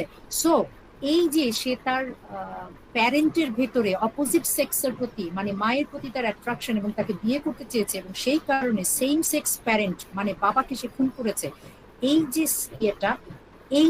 এই ঘটনাটাকেই বলা হচ্ছে ইডিপাস কমপ্লেক্স, যেটা কিনা 4th phase of child sexuality. একটা নির্দিষ্ট সময়ে এসে একটা ছেলে বাচ্চা যদি হয়, সে তার মায়ের প্রতি, দেখেন ছবিটাতে আমি দিয়ে দিচ্ছি, সে তার মায়ের প্রতি মানে অপোজিট সেক্স প্যারেন্টের প্রতি তার ভালোবাসা জন্মায়, এবং তার সেম সেক্স প্যারেন্ট তার মানে তার বাবার প্রতি তার একটা ঘৃণা জন্মায় বা সে খুব বিরক্ত হয় তাকে দেখে। ঠিক তেমনি মেয়ে বাচ্চা থাকে, তার অপোজিট প্যারেন্টস এর প্রতি মানে বাবার প্রতি তার ভালোবাসা জন্মায়, মাকে সে শত্রু মনে করে। সো এইটার একটা পাবলিক পার্সপেক্টিভ যে এই যে সেকেন্ড বুলেট পয়েন্টটা, সোশ্যালি ডিরাইভ একটা গিল্টি ফিলিংস হয় বাচ্চাটার ভিতরে, এবং বাচ্চা তখন একটা টাইপের এংজাইটি এবং ডিপ্রেশনে ভোগে যে আমি আমার মাকে পছন্দ করছি, এটা কি নর্মাল? না, সে বুঝতেছি না ব্যাপারটা। আবার বাবাকে সে পছন্দ করছে না, বাবাকে সে একদমই পছন্দ করছে না, আবার একটু ভয়ও পাচ্ছে। তো দেখে যে বাবা হচ্ছে গিয়ে বেশ শক্তিশালী একজন পার্সন, সে তাকে কিভাবে নিবে, এই এই এনজাইটি গুলো তার ভিতরে কাজ করে এবং সেখান থেকে একটা ডিপ্রেশন হয়। So that is why this is called Oedipus complex. এবং নামটা শুনে নিলেন, এটা কিন্তু ভাইভাতে জিজ্ঞেস করে ইডিপাসকে, এই জন্য আমি বলে নিলাম। এবং কেন এটার নাম হয়েছে, এই কারণে, কারণ সেও তাই একই ঘটনা ঘটিয়েছে। তাহলে এখন দেখেন, আল্লাহ তুমি আমাকে মাফ করো, আমি ম্যাম, একই জিনিস আমার একটা বারবার ঘটাই যাচ্ছি। কোশ্চেন ছিল। Yes, please. আমরা যে ইডিপাস কমপ্লেক্সটা পড়লাম, এইটা কি নরমাল সবার ক্ষেত্রে হয়? এখন ইডিপাস কমপ্লেক্স স্লাইডটাতে আপনার আনসারটা আপনি পেয়ে যাবেন। দেখেন, a male child also perceive himself to be at risk. He fears that if he persists in pursuing the sexual attraction for his mother, he may harmed by his father. Okay? পরের লাইনটা দেখেন, the child typically resolves the conflict of the Oedipus complex by coming to identify with the parent of the same sex. This happens at the age of 5, whereupon the child enters a latency period in which sexual motivations become much less pronounced. তার মানে হচ্ছে এখানেই আপনার আনসারটা আছে। এটা more or less প্রায় প্রতিটা বাচ্চারই ঘটে। সে হয়তোবা বুঝতে দেয় না, অথবা আমরা জিনিসটা একদম জানি না দেখে জিনিসটা বুঝি না, কিন্তু এটা বলছে যে এটা প্রতিটা বাচ্চার, এটাই নর্মাল, এটা প্রতিটা বাচ্চার ক্ষেত্রে ঘটবে। এবং সেটা আফটার 5, যখন 5 বছর ক্রস করে যাবে, আন্ডার 5 বা আফটার 5, এই 5 ইয়ার্স ক্রস করে যাবে, তখন এটা রিজলভ হয়ে যাবে অটোমেটিক্যালি। This is normal. হ্যাঁ, এটা নর্মাল। যেটা কিন্তু ম্যাম একটু ইন্টারফেয়ার করি, দুজনে আমি জানি না বাকিদের কথা কি ম্যাম, মানে এটা জাস্ট একটা শেয়ার, মানে আমরা নিজেরাও তো একটা মানে চাইল্ডহুড পিরিয়ডটা পার করলাম ম্যাম, আমার মধ্যে তো কখনো এরকম ফিলিংস হয় নাই। এখন 5 বছর বয়সে আপনার ফিলিংসটা আপনার মনে থাকার থেকে আপনার প্যারেন্টসদের মনে থাকতে বেশি। হ্যাঁ, ঠিক 5 বছর বয়সে। জি জি জি, আইরিন বলেন প্লিজ। আমি একটু শেয়ার করি। Please. ইডিপাস কমপ্লেক্সটাতে যেটা বলা হয়েছে যে ফিমেল বাচ্চাদের অ্যাট্রাকশন থাকবে তার বাবার প্রতি, প্রতি, হ্যাঁ। ছেলে বাচ্চাদের তার অ্যাট্রাকশন থাকবে তার মায়ের প্রতি। তার মানে এটা না যে এটা হচ্ছে সেক্সুয়াল অ্যাট্রাকশন, এটা হচ্ছে লাভিং অ্যাট্রাকশন। এটা আমরা জাস্ট সেক্সুয়াল অ্যাট্রাকশনের দিকে না নিয়ে আমরা loving. This is a very good explanation, Irene, right? Irene না? Irene বলছেন না? হ্যাঁ, thank you, Irene, thank you. আমি এটাতে আসলাম, মানে কমপ্লেক্সে যে উনি যে তার বাবাকে খুন করেছে ম্যারিড করার জন্য, ব্যাপারটা এরকম না। ভালোবাসার অ্যাট্রাকশনটা সেটাই এখানে বোঝানো হয়েছে। আমি যেটা বলতে চেয়েছি আবার ক্লিয়ার করে বলি। হ্যাঁ, Irene, thank you very much. আমি যেটা বলতে চেয়েছি, ইডিপাস কমপ্লেক্সটার নাম আসছে কোত্থেকে সেটা আমি এক্সপ্লেইন করেছি ওই ঘটনাটা দিয়ে। ঠিক আছে? ঘটনাটা যে ঘটিয়েছিল ইডিপাস, যে বাবাকে খুন করে মাকে বিয়ে করতে চেয়েছে, সেই ঘটনাটাকে যেহেতু ঘটনাটা এই রিলেটেড, সেই জন্য এই ফেজটার নাম হয়েছে ইডিপাস কমপ্লেক্স। বাট আইরিন যেটা বলেছে, দিস ইজ দ্য পয়েন্ট, এটা লাভ এন্ড এফেকশন। এই লাভ এন্ড এফেকশন কিন্তু সেক্সুয়ালিটির পার্ট। আর রইল বাকি বন্যার যে কোশ্চেনটা, বন্যা 5 ইয়ার্স অ্যান্ড ওই টাইমে আমাদের যে স্মৃতি সেটা খুব কম থাকে। আমাদের এই অ্যাফেকশনটা ছিল, বাবার প্রতি ছিল। আপনি যা কিছুই বলেন বাবার প্রতি, হ্যাঁ, যেমন আমার মেয়ের কথা যদি আমি এক্সাম্পল দিই, এই জায়গাটাতে এসে আমার মেয়ে আমার প্রতি বেশি কি বলে এটাকে, আমার প্রতি কি বলে, ডিপেন্ডেন্সি। হ্যাঁ, না, নেকি বেশি, মানে ঝোঁক বেশি আমার প্রতি। ঠিক আছে? মা নেওটা যেটাকে বলে, বাবা নেওটা মা নেওটা বলে না বাংলা ভাষা। হ্যাঁ, যেমন আমার মেয়েরটা দেখেছি আমি, সে আমার নেওটা। মনে রাখবেন, এই যে লাভ এফেকশন এন্ড এই ইডিপাস কমপ্লেক্সটা, এটা কিন্তু শেপ হচ্ছে আপনার এনভায়রনমেন্ট দিয়ে। কতখানি সময় বাবা তার বাচ্চাকে দিচ্ছে, কতখানি সময় মা তার বাচ্চাকে দিচ্ছে, কে বেশি আদর করছে, কারণ বাচ্চারা কিন্তু বেশি কিছু বোঝে না, আদরটা বোঝে। সো এই সবগুলো ফ্যাক্টর এই কমপ্লেক্সটাকে শেপ করে। তার মানে এই ইডিপাস কমপ্লেক্স কিন্তু খারাপ নেগেটিভ কিছু না। এখনই আমি আপনাদেরকে দেখাবো কোনগুলো কনসার্ন আর কোনগুলো নরমাল সেক্সুয়াল বিহেভিয়ার। হ্যাঁ, এখনই দেখাবো। গুড কোয়েশ্চেন আগেই চলে আসছে, তার মানে আমি হ্যাপি যে আপনাদের ভেতরে জিনিসটা থিঙ্কিং প্রসেসে চলে গেছে। আমি এটাই চাই, পাবলিক হেলথে থাকবেন, থিঙ্কিং প্রসেসটা যত উঠবে। দেখেন আইরিন কত সুন্দর একটা এক্সপ্লেনেশন দিল। This is the explanation. Oedipus ওই কাহিনী ঘটিয়েছে, সেজন্য নামে নাম হয়েছে, বাট সেক্সুয়ালিটির ব্যাপারটা হচ্ছে লাভ, অ্যাফেকশন অ্যান্ড কেয়ার, যেটা লেট অ্যাডাল্টহুডে আমরা আজকে দেখবো যে লেট অ্যাডাল্টহুডে গিয়ে সেক্সুয়ালিটিটা কি। আমরা তো এখন পড়ছি চাইল্ড সেক্সুয়ালিটি। ওকে, সো ভেরি নাইস, আপনাদের পার্টিসিপেশন আমার খুব পছন্দ হচ্ছে। ওকে, আমরা এখন নেক্সট চলো। এখন দেখেন বন্যা আরো ক্লিয়ার হয়ে যাবে। এখন আমি দেখাবো দুটো স্লাইডে নর্মাল সেক্সুয়াল বিহেভিয়ার গুলো কি কি চিলড্রেনদের, আর কিছু কনসার্ন বিহেভিয়ার, কখন আপনি কনসার্ন হবে যেটা তো নর্মাল মনে হচ্ছে না। সো এটার ক্ষেত্রে আমি এখন আবার হাবিবকে বলবো, অনুরোধ করবো একটু হাবিব যদি নর্মাল সেক্সুয়াল বিহেভিয়ার অফ চিলড্রেনের রিসার্চ স্লাইডটা আমাদের জন্য পড়তে। Okay, madam. Normal sexual behaviors of children. Many children Yes. exhibit behaviors of a sexual nature, often associated with exploration and curiosity by looking and touching, may be part Yes. of exploring gender roles or parental career roles. Pretend career, হ্যাঁ pretend career পড়েন, আমি পরে explain করি। জি, Most frequent behaviors, self-stimulation behaviors, looking at people when nude or undressing. A yes, child's sexual behaviors are influenced by age, surrounding stresses, living space, culture, or religion. Okay, very good. So পরের slide একটু দেখে নিই আমি, তারপরে আমি দেখছি আপনাদেরকে। ওকে, এটা আমি আগে এক্সপ্লেন করি। থ্যাংক ইউ হাবিব, সুন্দর। আচ্ছা, তাহলে নর্মাল সেক্সুয়াল বিহেভিয়ার অলরেডি আমরা সেক্সুয়াল ফেজগুলো পড়ে ফেলেছি। তাহলে কোনগুলো নর্মাল সেক্সুয়াল বিহেভিয়ার হবে, যেটা এক্সপ্লোর করবে তারা, নাম্বার 1। নাম্বার 2, তাদের কিউরিওসিটি ডেভেলপ করবে, তারা অনেক প্রশ্ন করবে। এই কিউরিওসিটি এবং এক্সপ্লোরেশনটা তারা কিভাবে করবে? চোখে দেখে করবে, আবার টাচ করে করবে, ঠিক আছে? এবং তারা প্রিটেন্ড করবে। দেখবেন আমরাও খেলেছি, দেখেন এটা আপনারা রিলেট করতে পারবেন, আমি অনেক খেলেছি। সেটা হচ্ছে মায়ের ওড়না পরে শাড়ি পরে অফিস খেলেছি, মা রান্না করছে, সংসার দেখছি, সেটা খেলেছি। আর রান্না বাটি তো ছিল, এই যে একজনকে হাজবেন্ড বানিয়েছি, ও তুমি এসছো, আসো বসো, এই নাও পানি, এই ধরনের বিষয়গুলো, জেন্ডার রোল গুলো কিন্তু আমরা প্রিটেন্ড করেছি। এগুলোকে বলছে যে sexual behaviour. Sexual behaviour not only actually confined into the sexual intercourse, but also love, affection, caring, সবগুলো। সো এই যে বাচ্চার ভেতরে মোস্ট ফ্রিকুয়েন্ট সেক্সুয়াল বিহেভিয়ার গুলো দেখা যায়, তার মধ্যে একটা হচ্ছে সেলফ স্টিমুলেটিং বিহেভিয়ার। অনেক বাচ্চাদের মধ্যে দেখা গেছে, তা এটা কিন্তু ধরেন প্যারেন্টসরা অনেক সময় নাও জানতে পারে।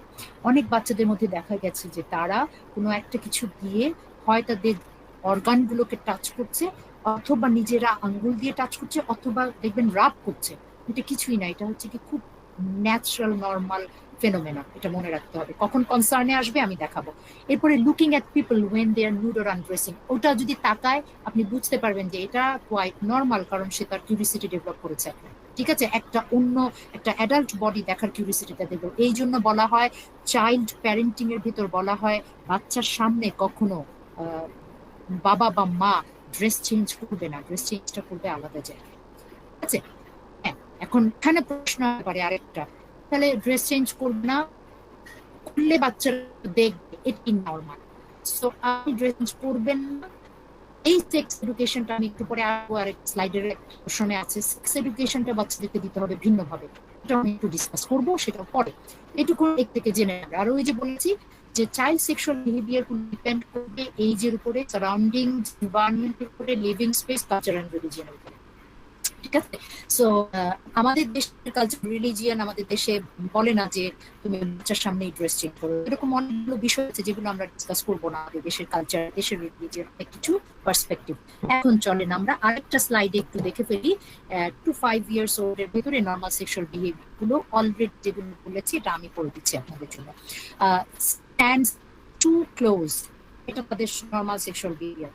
kisses or hugs some family member, বাইরের কেউ তাকে জড়া ধরে, তাদেরকে আদর করার চেষ্টা করে, this is not. Touch private parts public and at home, এটা ওরা বুঝতে পারে না, প্যারেন্টসও করতে পারে, ঠিক আছে? মাস্টারবেটস উইথ হ্যান্ড, এই যে বিষয়টা প্যারেন্টস অনেক সময় অ্যাওয়ার থাকে না। আমরা এখন থেকে এই বিষয়গুলো এখন সামনে আসছে, আমরা জানছি, আমরা আমাদের বাচ্চাদের প্রতি একটু খেয়াল রাখবো যে জিনিসগুলো কোন পর্যায়ে আছে, সহনীয় পর্যায়ে না কনসার্নের পর্যায়ে, এটা আমাদের খেয়াল রাখতে হবে। ট্রাইস টু টাচ ব্রেস্ট, এটাও normal. Tries to look at people's undressing, ওই একই কথা, very interested in the opposite sex. So this is quite normal. এখন চলেন আমরা যেটা কিনা 6 to 12 years এর নর্মাল সেক্সুয়াল বিহেভিয়ার গুলো দেখে ফেলবো। সিমিলার অ্যাকশন 2 to 5 years এ যাচ্ছিল, এটার একই রকম, সাথে কি থাকবে, অপোজিট সেক্সের প্রতি ইন্টারেস্টটা আরো বাড়বে, সেক্স রিলেটেড কিছু নলেজ, যেহেতু 12 ইয়ার্স তার মানে হচ্ছে তারা টিনেজারের মধ্যে পড়ে গেছে। আমরা জানি 10 থেকে টিনেজার শুরু হয় 19 পর্যন্ত, 10 ইয়ার্স টু 19 ইয়ার্স হচ্ছে টিনেজার। তো আমরা গল্প করছি এখানে 6 to 12 ইয়ার্স। সো যারা বাচ্চারা অলরেডি টিনেজারে চলে গেছে তাদের ভেতরে এই নলেজটা তারা মিডিয়া থেকে জানতে পারবে, টিভি থেকে জানতে পারবে, তার পিআর থেকে জানতে পারবে, পিআর মানে তার যে ফ্রেন্ডরা আছে তাদের থেকে জানতে পারবে, এগুলোর থেকে তারা জানতে পারবে। এখন যেটা কনসার্নের বিষয়, যেটা আমাদের মমতাজ মেরি পড়ে শোনাবে আমাদের জন্য, জি ম্যাম, এটা হচ্ছে সেক্সুয়াল বিহেভিয়ার্স ইন চিলড্রেন। কখন আমরা, মমতাজ প্লিজ। জি জি, concerning sexual behaviors in children.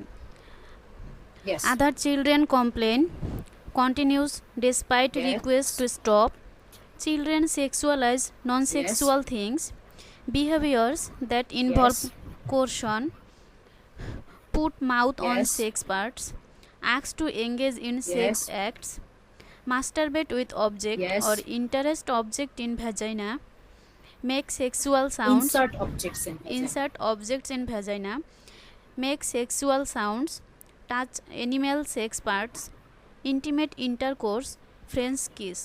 Imitate Imitate. Intercourse মানে অভিনয় করে দেখা, ঠিক আছে? জি। Okay, thank you Momtaz. জি। So these are the concerning behavior that you should and you need to follow among children. আমরা চিলড্রেনের কথা কিন্তু ছোট বলছি না, আমরা চিলড্রেন একদম ছোট থেকে এই যে বড় পর্যন্ত বলছি। এই যে জিনিসগুলো যখন আদার চিলড্রেন কমপ্লেন করা শুরু করবে আপনার আমার বাচ্চা সম্পর্কে, no this is not normal behaviour, ও গেলেই কিস করছে, গেলেই হাত করছে, ছাড়ছে না, প্রাইভেট পার্টে হাত দিচ্ছে, এই যে বিষয়গুলো, ঠিক আছে, এবং বলার পরেও তারা থামছে না, এবং কিছু নন সেক্সুয়াল মেটেরিয়াল গুলোকেও সেক্সুয়ালাইজ করার চেষ্টা করছে, মানে ওদের কথাতে আপনি প্রশ্ন শুনেই আপনি বুঝে যাবেন যে এটা তো এই টাইমে ওর করার কোশ্চেন না, ঠিক আছে?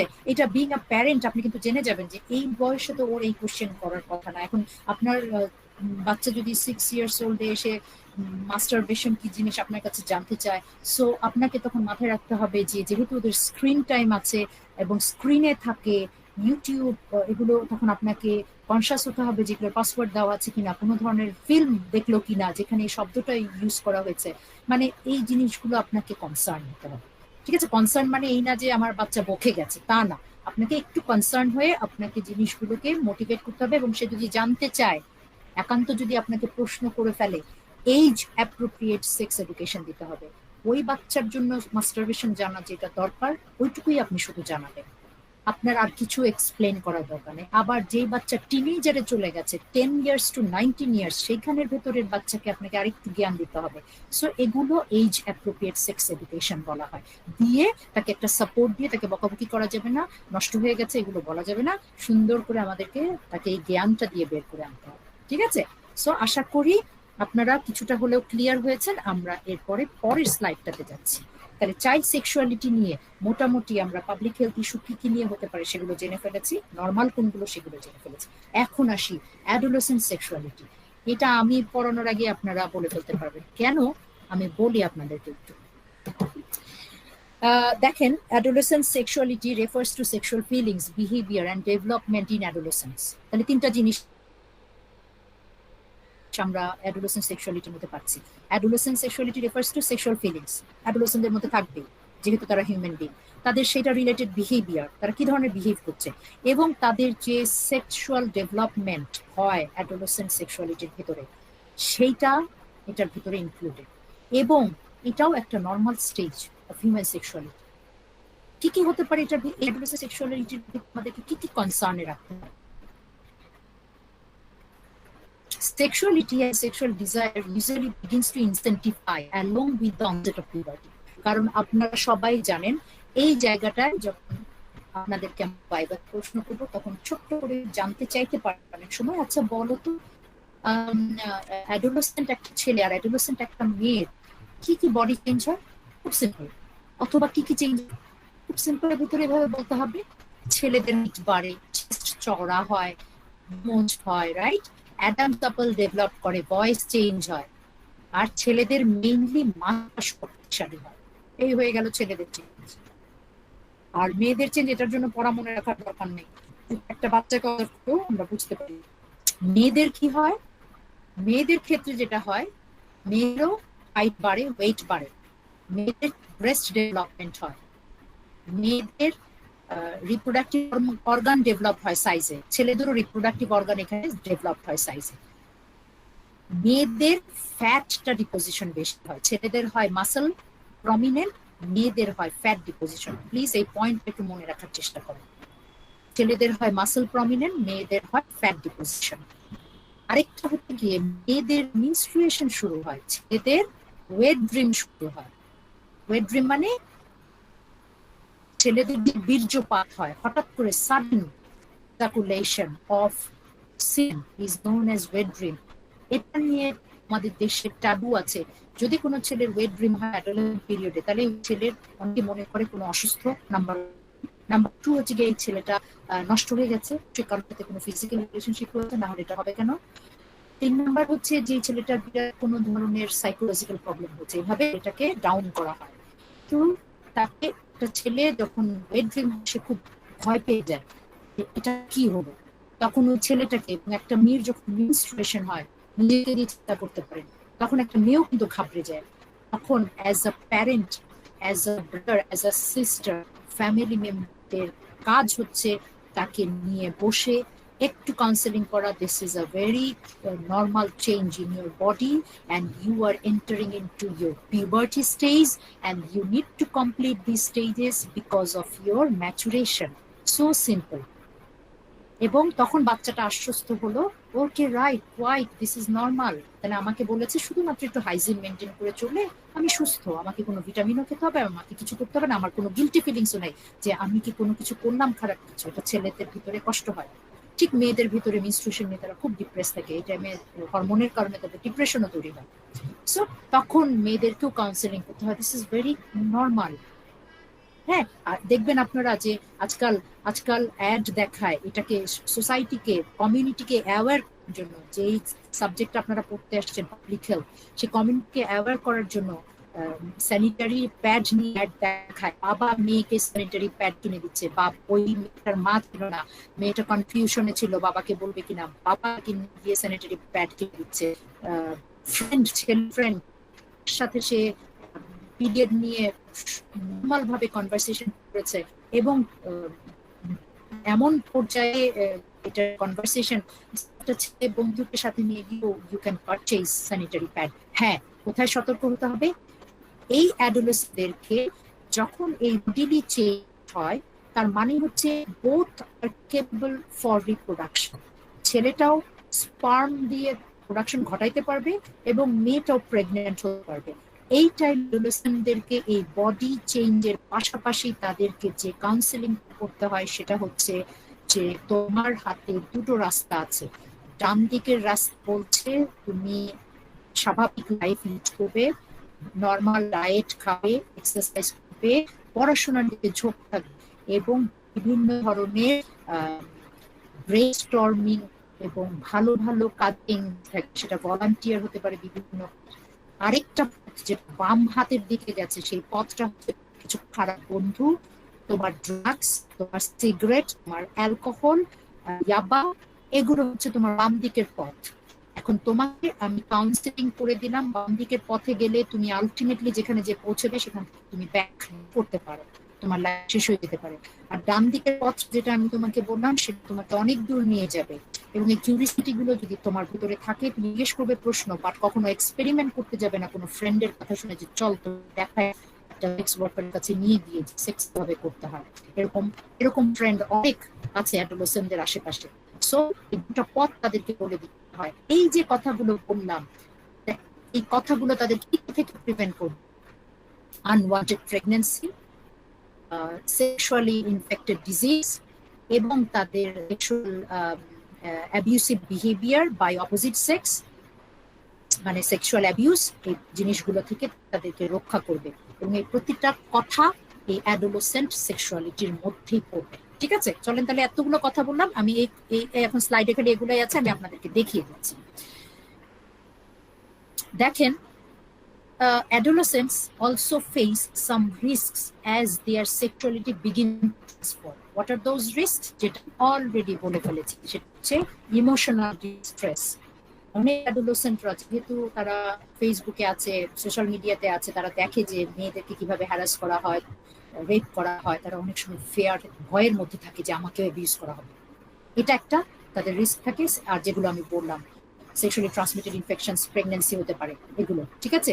অনেক যারা আমরা ডাক্তার, তারা অনেক কেস পাই যে একটা মা অ্যাডোলেসেন্ট মেয়েকে নিয়ে আমাদের কাছে আসে ফর এমআর, ফর অ্যাবর্শন। এরকম অনেক ঘটনা আমাদের কাছে আছে, আমরা অনেক ডিল করেছি। বাট আপনি যদি এই সেক্স এডুকেশনটা তাদেরকে প্রপারলি দিয়ে রাখেন, তাহলে এই ঘটনাটা অনেক কমে আসবে। বলার উদ্দেশ্য হচ্ছে এটা, ঠিক আছে। পাবলিক হেলথ পার্সপেক্টিভ কোথায় এটা দেখেন। যদি জিজ্ঞেস করা হয় বলেন তো অ্যাডোলেসেন্ট সেক্সুয়ালিটি রিলেটেড ইস্যুস গুলো কি কি, তখন আপনাকে বলতে হবে যে এই যে সেক্সুয়াল অ্যাবিউস, দেন সেক্সুয়ালি ট্রান্সমিটেড ইনফেকশনস, আনওয়ান্টেড প্রেগনেন্সিস, এগুলো হচ্ছে গিয়ে এই সেক্সুয়ালিটির নিয়ে তাদের সমস্যাগুলো। ওকে, তারপরে আমরা একটু আগাই। অ্যাডোলেসেন্ট সেক্সুয়ালিটি নিয়ে আমাদের এইটুক জানলেই চলবে। বডি চেঞ্জেস যেগুলো হচ্ছে, ইমোশনাল চেঞ্জ তাদের হচ্ছে, হরমোন যেহেতু চেঞ্জ হচ্ছে, তাদের কিছু বডি চেঞ্জের কারণে তারা রিস্কে পড়ে যাচ্ছে, কিন্তু রিস্ক থেকে তাদেরকে আমরা ফিরিয়ে আনতে পারি কাউন্সিলিং এর মাধ্যমে, যেগুলো আমি এতক্ষণ বললাম। এখন আসেন সেক্সুয়ালিটি ইন লেট অ্যাডাল্টহুড। তাহলে মাঝখানে প্রশ্ন থাকতে পারে অ্যাডাল্টহুডের সেক্সুয়ালিটি কোথায় গেল। আমি দেখাচ্ছি একটু পরেই অ্যাডাল্টহুডের সেক্সুয়ালিটিটা কোথায়। এটা যেহেতু সামনে আসছে আমরা পড়ে ফেলবো। সেটা হচ্ছে গিয়ে কি, তাহলে সেক্সুয়ালিটি ইন লেট অ্যাডাল্টহুড, এইখানে কি কাহিনীটা আছে? এইখানে কাহিনীটা হচ্ছে আইরিন একটু আগে আমাদেরকে যেটা বলেছে সেটা, লাভ, কেয়ার, অ্যাটেনশন একজন আরেকজনকে করবে। কারণ বয়সের সাথে লেট যারা সিনিয়র, যারা এল্ডারলি, তাদের সেক্স হরমোনগুলো কমতে থাকে, ফিজিক্যাল ফিটনেস কমতে থাকে, সেক্স ড্রাইভটা কমতে থাকে। তখন এই বিষয়টা হয়ে যায় কেয়ার। একজন হাজবেন্ড আর একজন ওয়াইফ দুজন দুজনকে কেয়ার করবে, দুজন দুজনকে সময় দিবে, একজন আরেকজনের সাথে কথা বলবে, এই যে কেয়ারটা দেখাবে, এটাই হচ্ছে sexuality of late adulthood. But এখানে দুটো ইস্যু আছে খুব ইম্পর্টেন্ট ছেলের এবং মেয়ের জন্য। একটা হচ্ছে মেয়েদের জন্য মেনোপজ, ঠিক তেমনি মেয়েদের মতো ছেলেদের আরেকটা ঘটনা ঘটে যেটার নাম হচ্ছে অ্যান্ড্রোপোজ। সেই দুটো এইখানে সবচেয়ে বেশি প্রায়োরিটি পাবে, ঠিক আছে। তাহলে যদি বলা হয় যে লেট অ্যাডাল্টহুড সেক্সুয়ালিটির ভিতরে কি কি ইস্যুস গুলো আছে, নাম্বার 1 মেনোপজ, আর ছেলেদের ক্ষেত্রে অ্যান্ড্রোপোজ, ঠিক আছে। তাহলে চলেন আমরা সেই কথাগুলোই আমি এখানে লিখে দিয়েছি। এইখানে দেখুন সেকেন্ড পয়েন্টটা, age does not necessarily changes the need or desire to be sexually expressive or active. If a couple has been in a long-term relationship, the frequency of sexual activity may decreases, but not necessarily their satisfaction with each other. খুব important একটা কথা, ঠিক আছে।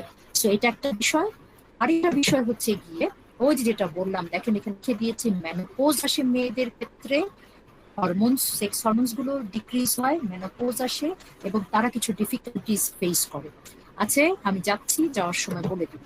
এই যে সেই menopause, তাহলে একটা স্লাইডের ভিতরে আমরা একটু মেনোপজ সম্পর্কে জেনে ফেলবো, যেটা আমাদেরকে কিনা আইরিন একটু পড়ে শোনাবে। মেনোপজটা কি জিনিস, এই পুরো স্লাইডটা পড়ে ফেলবো। Menopause is defined as the point in time menstrual cycle permanently cause না, সিজ মানে স্টপ হয়ে যায়। is due to natural duplication of ovarian oocytes from aging. তারপর বলেন, আমি পরে বুঝাচ্ছি। The diagnosis is typically made retrospectively after the woman has reached menses for 12 consecutive months. Average age around age 51. Yes. Symptoms: তারপর irregular periods, vaginal dryness, hot flashes, chills, night sweats, sleep problems, mood changes, weight gain, and slowed metabolism. metabolism. Thank you Irene. আসেন আমরা একটু বুঝে ফেলি কারণ কি, কেন বুঝবো মেনোপজ।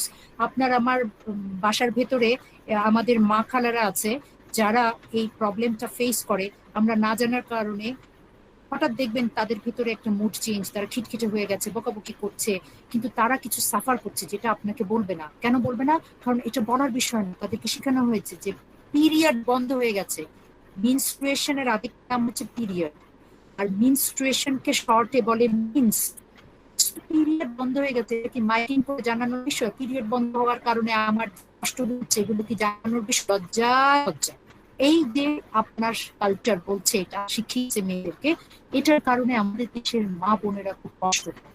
অথচ এই টাইমটা, এই যে লেট অ্যাডাল্টহুড সেক্সুয়ালিটির এই টাইমটাতে তাদেরকে কিছু স্পেশাল কেয়ার দিতে হয়। তাহলে আমরা যেটা পড়লাম, যেটা আইরিন সুন্দর করে বললো, মিনস্ট্রুয়েশন বা মেনোপজ ডিফাইন্ড অ্যাজ, আপনি যদি সিম্পল ভাষায় বলেন, cessation or stoppage of menstrual cycle permanently. Cessation মানে সিজ করা মানে বন্ধ হয়ে যাওয়া। তাহলে সিজেশন অফ মিনস্ট্রুয়েশন পার্মানেন্টলি, কিন্তু সাথে অ্যাড করবে কি, যে ডিউ টু, আপনি যদি নাও বলেন due to natural depression of, এই কথাটা নাও বলেন কোনো সমস্যা নাই, তাহলে একটু বলতে হবে এটার টাইম পিরিয়ড কিভাবে ডায়াগনোসিস করা হয়। গত 1 বছর ধরে, 12 মাস মানে গত 1 বছর ধরে টানা কারো যদি মিনস্ট্রুয়েশন বন্ধ থাকে, তখন ডাক্তারি ভাষায় আমরা তাকে বলি যে হ্যাঁ, এই মহিলার মেনোপজ হয়ে গেছে। এটা একটা শর্ত, এবং সেটার টাইম কি, অ্যাভারেজ এজ হচ্ছে 51। আর যদি টাইম বয়সের রেঞ্জ জানতে চাই তাহলে বলতে হবে 47 টু 55, ঠিক আছে? 47 টু 55, অ্যাভারেজ এজ 51। এই টাইমের ভেতরেই একটা মায়ের মেনোপজ হয়। মেনোপজের আগে তার পিরিয়ড ইররেগুলার হতে থাকে। এখন সিমটমস গুলো আমরা অলরেডি পড়ে ফেলেছি। ইররেগুলার পিরিয়ড মানে মাসিক হবে হবে না এরকম। 2 নাম্বার, ভ্যাজাইনা থেকে যে ইয়েটা, মিউকাসটা বা ডিসচার্জটা হওয়ার কথা, যেটা কিনা সেক্সুয়াল অ্যাক্টিভিটিকে নর্মাল রাখতো, সেটা ড্রাই হয়ে যায়, যার জন্য হাজব্যান্ড ওয়াইফের ইন্টারকোর্সটা অনেক টাফ হয়ে যায়। তখন কিন্তু আরেকটা পাবলিক হেলথ ইস্যু হয়, ওয়াইফ এটাতে বাধা দেয়, আমি পারবো না, আমার অনেক পেইন হয়। হাজব্যান্ড তখন বিরক্ত হয়ে যায়, কারণ হাজব্যান্ডদের ওরকম কোনো খুব বেশি সমস্যা হয় না, তাদের বয়স হলেও বেশি সমস্যা হয় না, হয় অল্প, ওয়াইফদের মতো না। তখন দেখা যায় যে যদি হাজব্যান্ডের মোটিভেশন স্ট্রং না থাকে, সে বুড়ো বয়সে গিয়ে আরেকটা ইয়াং মেয়ে বিয়ে নিয়ে চলে আসে, অথবা সে এক্সট্রা ম্যারিটাল অ্যাফেয়ারে জড়িয়ে যায় এই টাইমটাতে। তাহলে এটা পাবলিক হেলথ ইস্যু, সামনে আনবে না। তো গোপন কথা কেউ সামনে আনবে না, কিন্তু যে জানে যে তার হাজবেন্ড আরেক জায়গায় যা, সে সেন্স করতে পারে কি জন্য যাচ্ছে, কারণ এই যে, ঠিক আছে, সাথে কি ধরুন হট ফ্ল্যাশেস মানে হচ্ছে আমাদের মায়েরা এই টাইমে বলে আমার গরম লাগছে, আমার হাত পা জ্বালা করছে, কান দিয়ে ধোয়া বেড়ে মুখ লাল হয়ে গেছে, এটা প্রায় তারা বলে। এই সময় তাদেরকে কিছু কাউন্সেলিং করতে হয়, প্রয়োজনে ডাক্তারের কাছে নিয়ে গিয়ে তাদেরকে কিছু সাপোর্ট দিতে হয়। এটা মেডিকেশন সাপোর্ট হতে পারে, এটা কিছু সাপোর্ট হতে পারে, সাপোর্ট হতে পারে, এটা করতে হয়। চিলস তার মানে ঠান্ডা লাগে, লাগামে মুড চেঞ্জ হয়, ওয়েট গেইন হয়, ঠিক আছে, এই জিনিসগুলো হচ্ছে মেনোপজ। তো আমরা কিন্তু আপনাদেরকে জিজ্ঞেস করি মেনোপজের সাইন সিমটম বলেন, এই জন্য আমি খুব শর্টে একটা স্লাইডের ভিতরে রাখার চেষ্টা করছি। আর ছেলেদের কি হয়, অ্যান্ড্রোপোজ হয়। ছেলেদের অ্যান্ড্রোজ বা এটাকে মেল ক্লাইমেক্টারি বলা হয়, মনে রাখতে না পারলে কোনো সমস্যা নেই, অ্যান্ড্রোপোজ কথাটা মনে রাখতে হবে। এটার বিটুইন, এটার এইজ রয়েছে 35 থেকে 60, ঠিক আছে। এদেরও কিছু সমস্যা হয়, সমস্যার ভিতরে এই 3টা সমস্যা মেইন।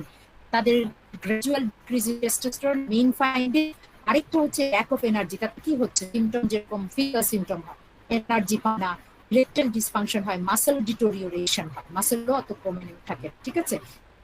এটার কারণে তখন প্রবলেম হয় সিমেন প্রোডাকশনে, এবং সিমেন ইজাকুলেট করতে খুব একটা প্রবলেম তাদের হয় না, এবং তারা 90 বছর বয়সেও কিন্তু স্পার্ম দিয়ে বাবা হতে পারে। হ্যাঁ, 90 বছর বয়সে যদি একটা ইয়াং মেয়েকে করে তাহলেও কিন্তু সে বাবা হতে পারবে। সো এটাতে কোনো তাদের প্রবলেম হয় না। এর পরের স্লাইডে যাই।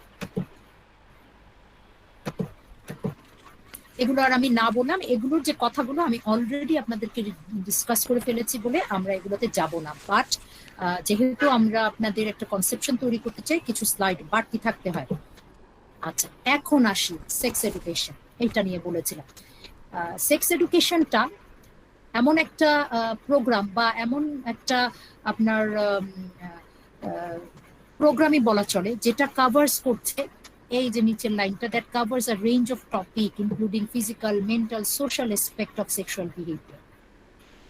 এবং সেক্স এডুকেশনটা কি করে, in some countries age appropriate sex education begin in the preschool, whereas other countries leave sex education in the pre-teenage and teenage years. মানে কি, মানে হচ্ছে সেক্স এডুকেশনটা কোনো কোনো কান্ট্রিজে, যেগুলো ডেভেলপড কান্ট্রি, সেগুলো তো অনেক আর্লি দেওয়া হয় প্রি স্কুলে। আর কোনো কোনো কান্ট্রিজে যেখানে কালচারাল কিছু ব্যারিয়ার আছে, রিলিজিয়াস কিছু ব্যারিয়ার আছে, সেখানে আরেকটু পরে দেয়। এখন ব্যাপারটা হয়েছে কি, ইদানিং যে সেক্সুয়াল অ্যাবিউজ বেড়ে গেছে, রেপ বেড়ে গেছে, বাচ্চাদেরকে পর্যন্ত রেপ করা হচ্ছে, এটার জন্য এখন সেক্স এডুকেশনটাকে খুব ইম্পর্টেন্ট হচ্ছে। ছোট ছোট স্কুলের বাচ্চাদেরকে আপনি দেখেন, মাঝখানে করোনাকালীন অনেক বেশি বেড়ে গিয়েছিল ওয়ার্ল্ড ওয়াইড। ছোট ছোট স্কুলের বাচ্চাদেরকে এই যে অ্যাপ্রোপ্রিয়েট সেক্স এডুকেশন দেওয়া। এক্সাম্পল দিচ্ছি, যখন একটা বাচ্চা নার্সারিতে, দেখবেন আমির খান একটা ভিডিও আপলোড করেছে, একটা বাচ্চা নার্সারি প্লে বুঝে না, নার্সারি কেজি 1 কেজি 2 এগুলোতে যেতে সেগুলোতে বাচ্চাদেরকে শেখানো হয় প্রাইভেট পার্ট কোনটা আর তো প্রাইভেট পার্ট না, সব টাচ করতে পারবে সেটা। This is sex education. এর বাইরে ওই বাচ্চাকে আর কিছু জানানো দরকার নেই। জানাতে হয় ওই বাচ্চাদেরকে, তোমার এই প্রাইভেটে তোমার মা, তোমার গ্র্যানি আর কেউ মানা করে, ঠিক আছে? তোমার মা, তোমার গ্র্যানি, এইজন ছাড়া কেউ যদি টাচ করে, সাথে সাথে তুমি ইনফর্ম করবে স্কুলে থাকলে তোমার টিচারকে, বাসায় থাকলে তোমার মাকে। এটা শিখিয়ে দেওয়া হয় তাদের, ঠিক আছে?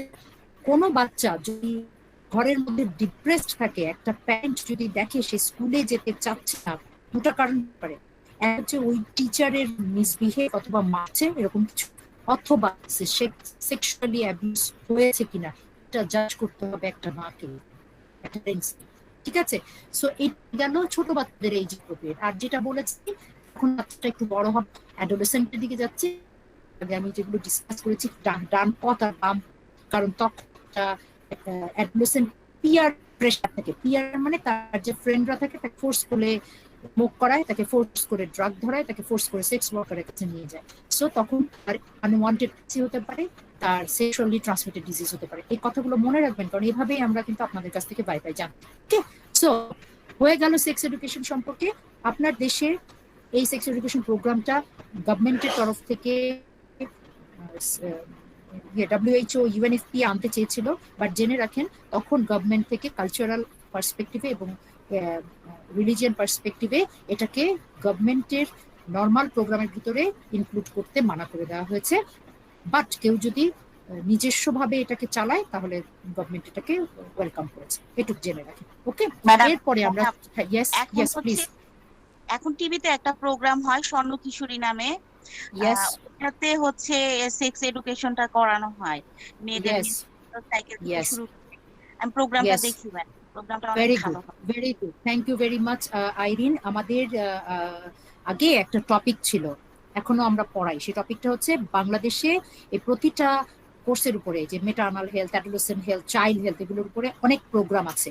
সো আমি চেষ্টা করব, যেমন এই যে এই সেক্সুয়াল হেলথের প্রোগ্রামগুলো আমি চেয়েছিলাম লাস্টের দিকে পড়বো, তো আইরিন যেহেতু বলে দিয়েছে, ভেরি গুড।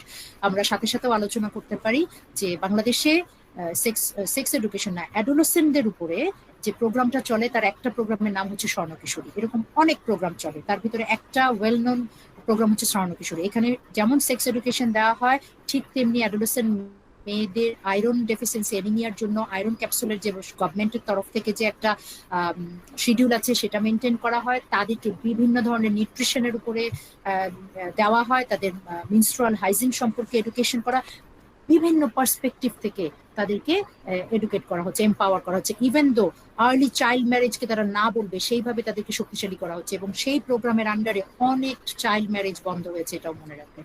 এবং এই স্বর্ণ কিশোরীটা আমাদের গভর্নমেন্ট, UNFPA, WHO সবাই একত্র মিলে, মিনিস্ট্রিরা একত্র মিলে এটা কিন্তু করছে, ঠিক আছে? সো থ্যাংক ইউ আইরিন, বলেছেন এটা খুব ভালো হয়েছে এই জায়গায়। ওকে, তাহলে আমরা পরেরটাতে যাই। আচ্ছা, এখন যেটা আপনাদের একটা বলেছিলাম যে ঘাবড়ানোর কিছু নাই, কিছু স্লাইড এক্সট্রা আছে, সেই স্লাইডগুলো সম্পর্কে আমি আপনাদেরকে বলবো। দেখেন একটা স্টাডি বলছে, এই স্টাডিটা আপনাদের জানা দরকার, কারণ কোনো ধরনের সায়েন্টিফিক ইনফরমেশন আপনি যদি দিবেন তখন একটা স্টাডি যদি আপনি রেফারেন্স দেন সেটা সবথেকে ভালো এস্টাবলিশ, এটাকে বলে ডকুমেন্টেড, মানে ইয়ে দিচ্ছেন আপনি, বলে এটাকে এভিডেন্স বেসড ইনফরমেশন দিচ্ছে। সো দেখেন অ্যাকর্ডিং টু ম্যাগাজিন, টাইম ম্যাগাজিনের নাম আমরা অনেক জায়গায়, CNN 74% of teenagers reported that their major source of sexual information were their peer and the media, compared to only 10% naming their parents for a sex education course. এই ছিল অবস্থা। So আমাদেরকে এখানে পাবলিক হেলথে অনেক কাজ করার জায়গা আমরা করবো। এরপরের যে কোয়েশ্চেনটা, যেটা হচ্ছে life cycle approach of sexuality. Describe in brief the life cycle approach of sexuality. কেন সেক্সুয়ালিটিটা আপনার অন লাইফ সাইকেল অ্যাপ্রোচ বলা হচ্ছে? এটা ওই যে চাইল্ড সেক্সুয়ালিটি থেকে একদম লেট অ্যাডাল্টহুড পর্যন্ত আমরা যা পড়লাম এটার ভেতরে তাই বলা আছে। আমি আশা করব এটা আপনারা নিজেরা রিড করবেন, এটা আমি গুছিয়ে দিয়েছি আপনাদের রিটেনের জন্য, বাট রিডিং না করলে কনসেপশন দেখবেন পড়ে আমি যা এতক্ষণ বলছি সে থেকে বাড়তি কি কথা আছে সেটাকে ঠিক করতে হবে। আচ্ছা, আমি কিছু জিনিস এখানে ব্লু করে দিয়েছি যেগুলো হয়তো আগেরটাতে নাই, এখানে বাড়তি কথা আছে। আচ্ছা, এটা ঘাবড়ানোর কিছু নাই, সেম জিনিস যেগুলো বলেছি সেগুলো এখানে দেওয়া। শুধুমাত্র এটা আমি আপনাদেরকে বলেছিলাম যে সেক্সুয়ালিটি পড়ে ফেলেছি, অ্যাডোলেসেন্ট সেক্সুয়ালিটি পড়ে ফেলেছি, লেট অ্যাডাল্টহুড পড়ে ফেলেছি, হোয়াট অ্যাবাউট অ্যাডাল্ট সেক্সুয়ালিটি? এই যে this is the adult sexuality. Adult সেক্সুয়ালিটিতে যে জিনিসটা প্রমিনেন্ট হয়েছে, আবার সেই ভুলটা করলাম, আমি তো আর পারি। এই যে অ্যাডাল্ট সেক্সুয়ালিটিতে বলা হচ্ছে যে বয়সের সাথে অ্যাডাল্টহুডে এই যে আমি আপনাকে প্রথম দিকে যেটা বলে অ্যাডাল্ট সেক্সুয়ালিটিতে যেটা মেইন সেটা হচ্ছে forceful sexual intercourse within married relationship, এটা একটা পয়েন্ট। 2 নাম্বার হচ্ছে গিয়ে যে একটা মহিলা ফ্যামিলি প্ল্যানিং মেথড ইউজ করবে কি করবে না, বাচ্চা নিবে কি নিবে না, তাতে তার চাইল্ড হবে না, সেই ডিসিশন কিন্তু পাওয়ারটা থাকে না, এটা একটা পয়েন্ট। ঠিক আছে, ও পয়েন্ট হচ্ছে গিয়ে যেটা আমি প্রথমে বলছি, রিলেশনশিপ। সারাদিন মিসবিহেভ করার পর রাতের বেলা শুধু মিষ্টি মিষ্টি কথা বলবে একটা মহিলাকে শুধুমাত্র ওই কয়েক মিনিটের অ্যাক্টিভিটির জন্য, এটাই হচ্ছে অ্যাডোলেসেন্ট সেক্সুয়ালিটির মেইন। এছাড়া ফ্যামিলি প্ল্যানিং মেথড, তাদেরও আনওয়ান্টেড প্রেগনেন্সি, তাদেরও সেক্সুয়ালি ট্রান্সমিটেড ইনফেকশনস, এগুলোও অ্যাডাল্ট সেক্সুয়ালিটির পার্ট হয়ে গেল। তাহলে আমরা এটা সম্পর্কে জেনে ফেললাম, এই স্লাইডগুলো আমরা আর দেখবো না। এই যে ইম্পর্টেন্স, কেন এই লাইফ সাইকেল অ্যাপ্রোচ অফ সেক্সুয়ালিটির দরকার আছে, সেম কথাগুলো আমি জাস্ট গুছিয়ে লিখে দিয়েছি। পড়লে ভালো, না পড়লে হয়তো মনে রাখতে হতো যে একবার রিডিং পড়লে ভালো হবে, এইটুকু। এখন যেটা দিয়ে আমরা শেষ করব সেটা হচ্ছে sexual dysfunction and sexual problems. World Health Organization একটা ডেফিনেশন দিয়েছে সেক্সুয়াল ডিসফাংশন কে বলে, the various ways in which an individual is unable to participate in a sexual relationship as he or she would wish. এটা যদি হ্যাপার বলে sexual dysfunction বলা হচ্ছে। Dysfunction 4 ক্যাটাগরির আন্ডারে ডিসফাংশন বা প্রবলেম আলোচনা হয়। এইখানে সেক্সুয়াল রেসপন্স সাইকেলটা আপনার কাজে লাগবে। এখন দেখেন চটচট করে বুঝে ফেলবেন। একটা ডিসফাংশন হয় ডিজায়ার ডিসঅর্ডার, তার ডিজায়ারই হতে চায় না। আরেকটা অ্যারোজাল ডিসঅর্ডার, আরেকটা অর্গাসমিক, আরেকটা সেক্সুয়াল পেইন ডিসঅর্ডার। এখন দেখেন আমরা একটু একটু করে জানবো, খুব ইজি। এখন এই সেক্সুয়াল ডিসফাংশন গুলোর কিছু কারণ আছে, কিছু আছে ইমোশনাল ফ্যাক্টরস, কিছু আছে physical factors. So emotional factors এর ভেতরে দেখেন ডিপ্রেশন, অ্যাংজাইটি ডিসঅর্ডার। আল্লাহ জানে রাতের বেলার খাবারে লবণ কম জানতে পারে, মাকে তো মারবে, কারণ ও স্বভাবই হচ্ছে আমাকে মার, মুঠিটা ধরে দুটা কিল দিবে। এই যে একটা টেনশন, সারা বাসার কাজ, এই যে একটা টেনশন, আমাকে কেন ও এত খারাপ বিহেভ, এই যে ডিপ্রেশন, আমাকে রাতের বেলা হাজবেন্ড এসে সেক্স করবে, এই যে একটা সেক্সুয়াল ফিয়ার। আরেকটা হচ্ছে sexual trauma, post sexual trauma. সেটা হতে পারে হাজবেন্ড দ্বারাই, অথবা হতে পারে যদি কেউ অ্যাবিউজ হয়ে থাকে, অথবা কারো যদি ডিসঅর্ডার থাকে। এই কারণগুলোর জন্য ডিসফাংশন গুলো হয়। আর ফিজিক্যাল প্রবলেম গুলো কি কি? কিছু ড্রাগস এর কারণে, মেয়েদের জন্য প্রিমিনস্ট্রুয়াল সিনড্রোম থাকে কিছু, ওই টাইমে তারা সেক্সুয়াল অ্যাক্টিভিটিতে জড়াতে চায় না। প্রেগনেন্সি পিরিয়ড একটা লম্বা সময়। আপনারা কি এটা জানেন? হাজবেন্ডদের মধ্যে ধারণা যে প্রেগনেন্সি পিরিয়ডে মেয়েদের সেক্স বেশি থাকে? কে কে জানেন? হাত তোলেন, আওয়াজ দেন জনতা প্লিজ। আমরা কি জানি এটা? তো আমি ম্যাম, এটা জানি না। জানতাম না। এটা হাজবেন্ডের ভিতরে ধারণা থাকে, অনেক হাজবেন্ডের ভিতরে ধারণা থাকে। কেন বলছি? এখন দেখেন পাবলিক হেলথ লিঙ্ক করুন। আমাদের কাছে, আমার কাছে অনেক patient আসতো, তারা কি হয়েছে ম্যাডাম, তলপেট হয়ে গেছে, প্রেগন্যান্ট মহিলা, তলপেট শক্ত হয়ে গেছে, একটু একটু করে পানি ভাঙার মতো হচ্ছে, একটু ব্লিডিং হচ্ছে। কারণ হিস্ট্রি নিলাম, জি ম্যাম আমি মা করেছিলাম, আমার husband জোর করে আমার সাথে সেক্স করছে। তো কেন আপনার করেছিলেন? আপনার হাজবেন্ড তো আসছিল, তারাও, সেও তো জানে। জি ম্যাডাম, উনি বলেছেন আমাকে এই টাইমে, ডাক্তার আপা তাই বলো, এই টাইমে আমি জানি যে মেয়ের সেক্স করে যায়, তোমার তো অসুবিধা হওয়ার কথা না। এই বিষয়গুলো, এই বিষয়গুলো তখন প্রেগনেন্সি পিরিয়ডে প্রেগনেন্ট একটা মাকে ঝামেলায় ফেলে দেয়। তার আরটিআই হতে পারে, ট্রান্সমিট হয়ে রাপচার মেমব্রেন হয়ে প্রিম্যাচিউর ডেলিভারি হতে পারে, ব্লিডিং হয়ে যদি একদম আর্লির দিকে থাকে অবর্ষণ হয়ে যেতে পারে। এবং এই অবর্ষণের জন্য আবার এই মহিলাকেই মেন্টালি টর্চার করা হবে। তুমি অপয়া, তুমি বাচ্চা পেটে রাখতে পারো নাই, তোমার কারণে এটা হচ্ছে, তোমাকে তাবিজ খরচ করছে, অথবা তোমারই দোষ, এটা তুমি দোষ আছে তোমার শরীরে। এই বিষয়গুলো সামনে আসে। তো আমাদেরকে জানতে হবে যে কখন আপনার ডায়ার নাও হইতে পারে।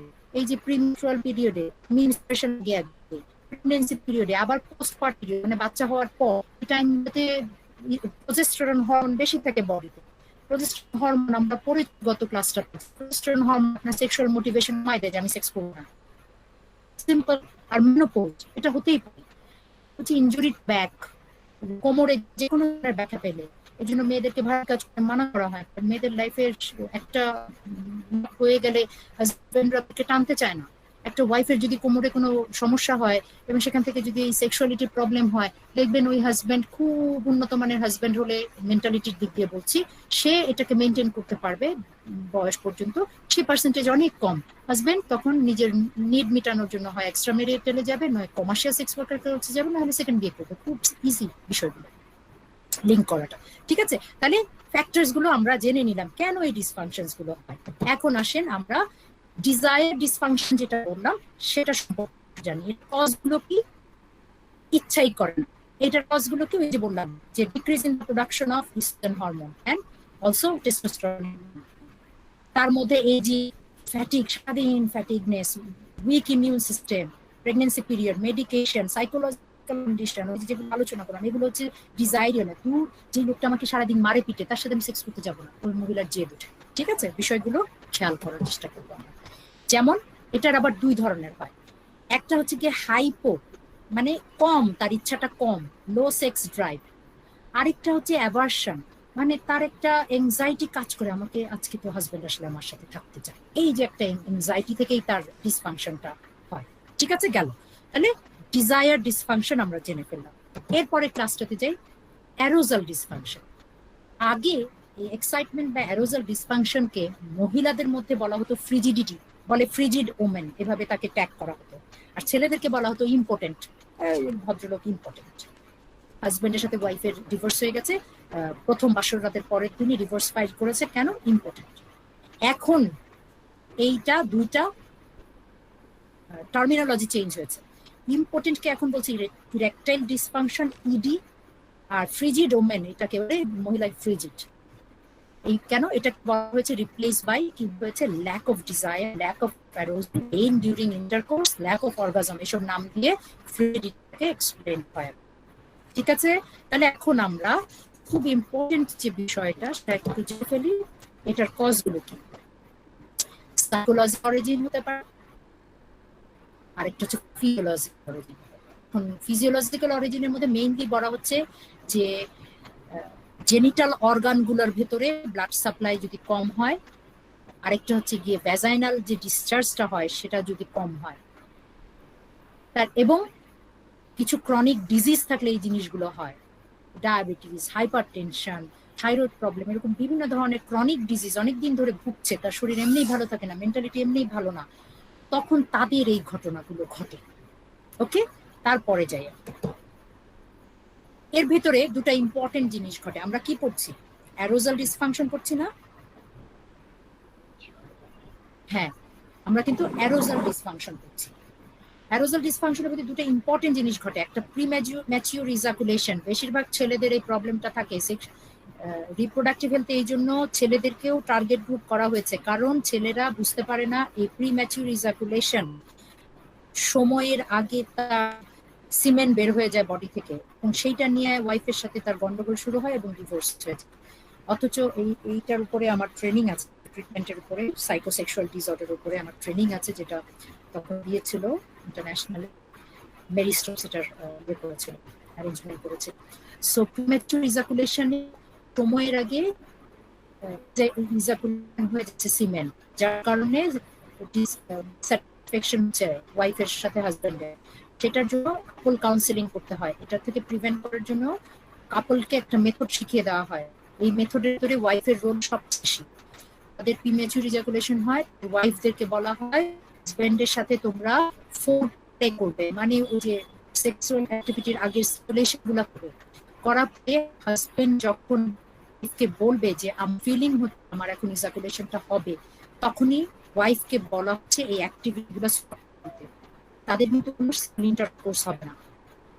ওয়াইফ হাজবেন্ডকে স্টিমুলেট করবে, হাজবেন্ড যখন ওয়াইফকে জানাবে যে আমার এখন মনে হচ্ছে আমার ইজাকুলেশন হবে, তখনই ওয়াইফ হাজবেন্ডের থেকে সরে আসবে এবং হাজবেন্ড তখন আবার নরমাল পজিশনে রেজুলেশনে চলে যাবে।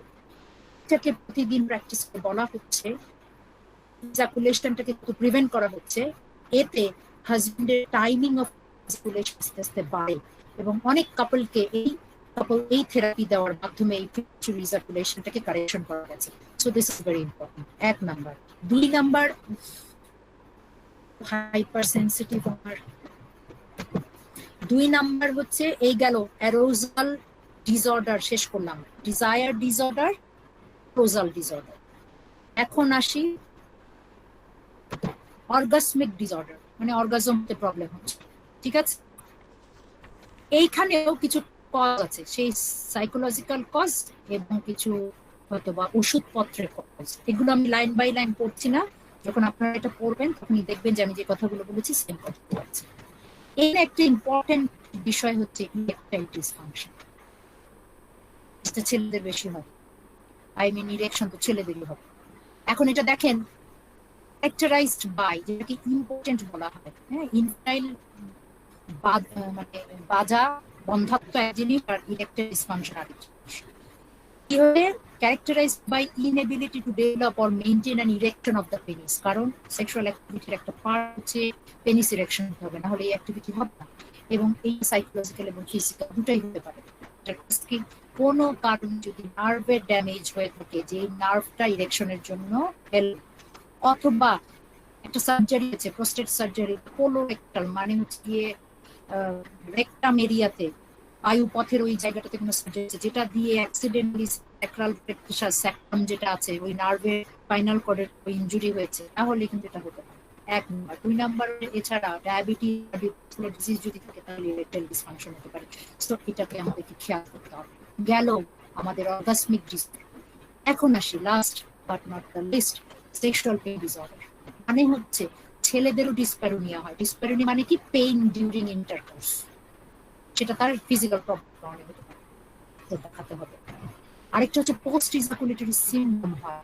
কি সেটা? ছেলেদের বলছি, pain in the genital organs during or after.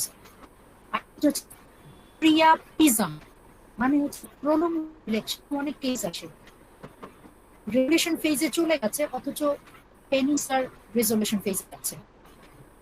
এটা মাসেল টেনশনটা অনেক বেশি থাকে পেনিসে, তখন এটার জন্য মাসেল রিল্যাক্সেশন দিতে হয়। এগুলো ট্রিটমেন্ট আছে, না জানার কারণে ছেলেরা সাফার করে।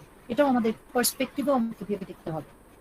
হ্যাঁ, আরেকটা হচ্ছে কি কয়টাল স্টেপালজিয়া, খুবই ইন্টারেস্টিং। মাইগ্রেন হেডেক হয় ডিউরিং এন্ড আফটার অর্গাজম, এটা ছেলেদের। আর কি হয়? এটাও পেইন হয়, স্পেরোনিয়া বলা হয়। Pain during intercourse is known as dyspareunia. Vaginismus মানে ভ্যাজাইনাতে একটা পেইন হয়, সেটাকে বলে ভ্যাজাইনিসমাস, কন্ট্রাকশন হয়। আরেকটা হচ্ছে নন কয়েটাল সেক্সুয়াল পেইন ডিসঅর্ডার। জেনিটালিয়াতে করেনি এখনো, হয়নি, বাট এক্সাইটমেন্ট হলেই তার এরিয়াতে পেইন হতে থাকে। এটা ব্লাড ফ্লোর জন্য হতে পারে, ওভার এক্সাইটমেন্টের জন্য হতে পারে, নার্ভ বেশি সেটা। So these are the disorder that women or men may suffer. ঠিক আছে? সো আজকে এইখানে তাহলে আমরা শেষ করব। তার আগে আপনাদের কাছ থেকে জানতে চাইবো কোনো প্রশ্ন আছে কিনা, না থাকলে আমরা এখানে আজকের ক্লাস শেষ করব। এবং ম্যাডাম আমার একটা কোশ্চেন ছিল। জি প্লিজ। ম্যাডাম আমাদের হচ্ছে যে মেনোপজাল এজ বলা হচ্ছে 51 ইয়ার্স 51 ইয়ার্স এর পরেও যদি কারো মেনস্ট্রুয়েশন কন্টিনিউ হয়, এটা কি তাহলে অ্যাবনর্মাল ফেজে চলে যাবে? আচ্ছা আচ্ছা আইরিন, থ্যাংক ইউ কোশ্চেনটার জন্য। ওখানে লেখা আছে এইজটা হচ্ছে অ্যাভারেজ এজ, আর রেঞ্জটা বলেছিলাম 47 to 55। ঠিক আছে? তাহলে কারো কারো 47 to 55 এই সময়ের ভিতরে এক একজনের মেনোপজ হয়। কারো কারো 47 বছরের আগেও 45 বছরেও মেনোপজ হতে পারে, কিন্তু সেটা হবে আর্লি মেনোপজ। সেটার জন্য ডক্টর দেখিয়ে ট্রিটমেন্ট করাতে হয়। কেন আর্লি মেনোপজ হলো সেটার কিছু ইভালুয়েশন লাগে। ফ্যামিলি হিস্ট্রি থাকলে আর্লি মেনোপজ হয়। আর আপনি যে প্রশ্নটা করলেন, তাহলে আমি বলেছি 55 পর্যন্ত এই ঘটনা ঘটে। ঠিক আছে? 56, 57 তখনও যদি ব্লিডিংটা কন্টিনিউ হয়, আপনার আনসারে আমি আসছি, তাকে একটু ডক্টর দেখাতে হয় যে তার সার্ভিক্সটা ভালো আছে কিনা, সার্ভাইকাল ক্যান্সারের কোনো প্রবলেম আছে কিনা, সেখান থেকে কোনো ব্লিডিং হচ্ছে কিনা, সেই ব্লিডিং আর এইটা মিনস্ট্রুয়াল ব্লিডিং কিনা, এই দুটার পার্থক্য করতে হবে। বুঝাতে পারলাম? সো জি ম্যাডাম, থ্যাংক ইউ ম্যাডাম। হ্যাঁ, 47 to 55 এটা হচ্ছে এইজ রেঞ্জ। এই এইজ রেঞ্জে এক এক সময় হয় দেখে এভারেজ এইজটা হচ্ছে 51। এই তো। কোনো প্রশ্ন? No ma'am. ওকে, সো আমি আপনাদেরকে থ্যাংক ইউ দিব, কারণ লম্বা সেশনটা আপনারা এত সুন্দর আমাকে কোঅপারেট করছেন। মমতাজ ম্যাম আছেন না? জি ম্যাম, আছে আছে ম্যাম। হ্যাঁ, প্লিজ। তো আপনাদেরকে অনেক ধন্যবাদ। আশা করি নেক্সট ক্লাসে মনে রাখবেন, ক্লাস না হলে আমি সবসময় মেসেজ দিই ক্লাস হবে না বা চেঞ্জ করেছে। তার পর্যন্ত মেসেজ না পেলে আপনারা সব সময় নেবেন যে ইনশাআল্লাহ ক্লাস হবে। ঠিক আছে? জি ম্যাম। ঠিক আছে আর সবাই ডাউনলোড করে রাখেন, সামনে আরো ইন্টারেস্টিং ক্লাস আছে, আমরা পড়বো, জানবো, জ্ঞান অর্জন করবো। শুধু ডিগ্রি আমরা ডিগ্রি জি বলেন, আরেকটু শুনি প্লিজ। ক্লাসগুলো যদি একটু রেকর্ড করে রাখতেন তাহলে ভালো হতো। ক্লাসগুলো এই যে আপনার অপশন আছে নাকি রেকর্ড করার? অনেকেই তো আমার ক্লাস রেকর্ড করছে।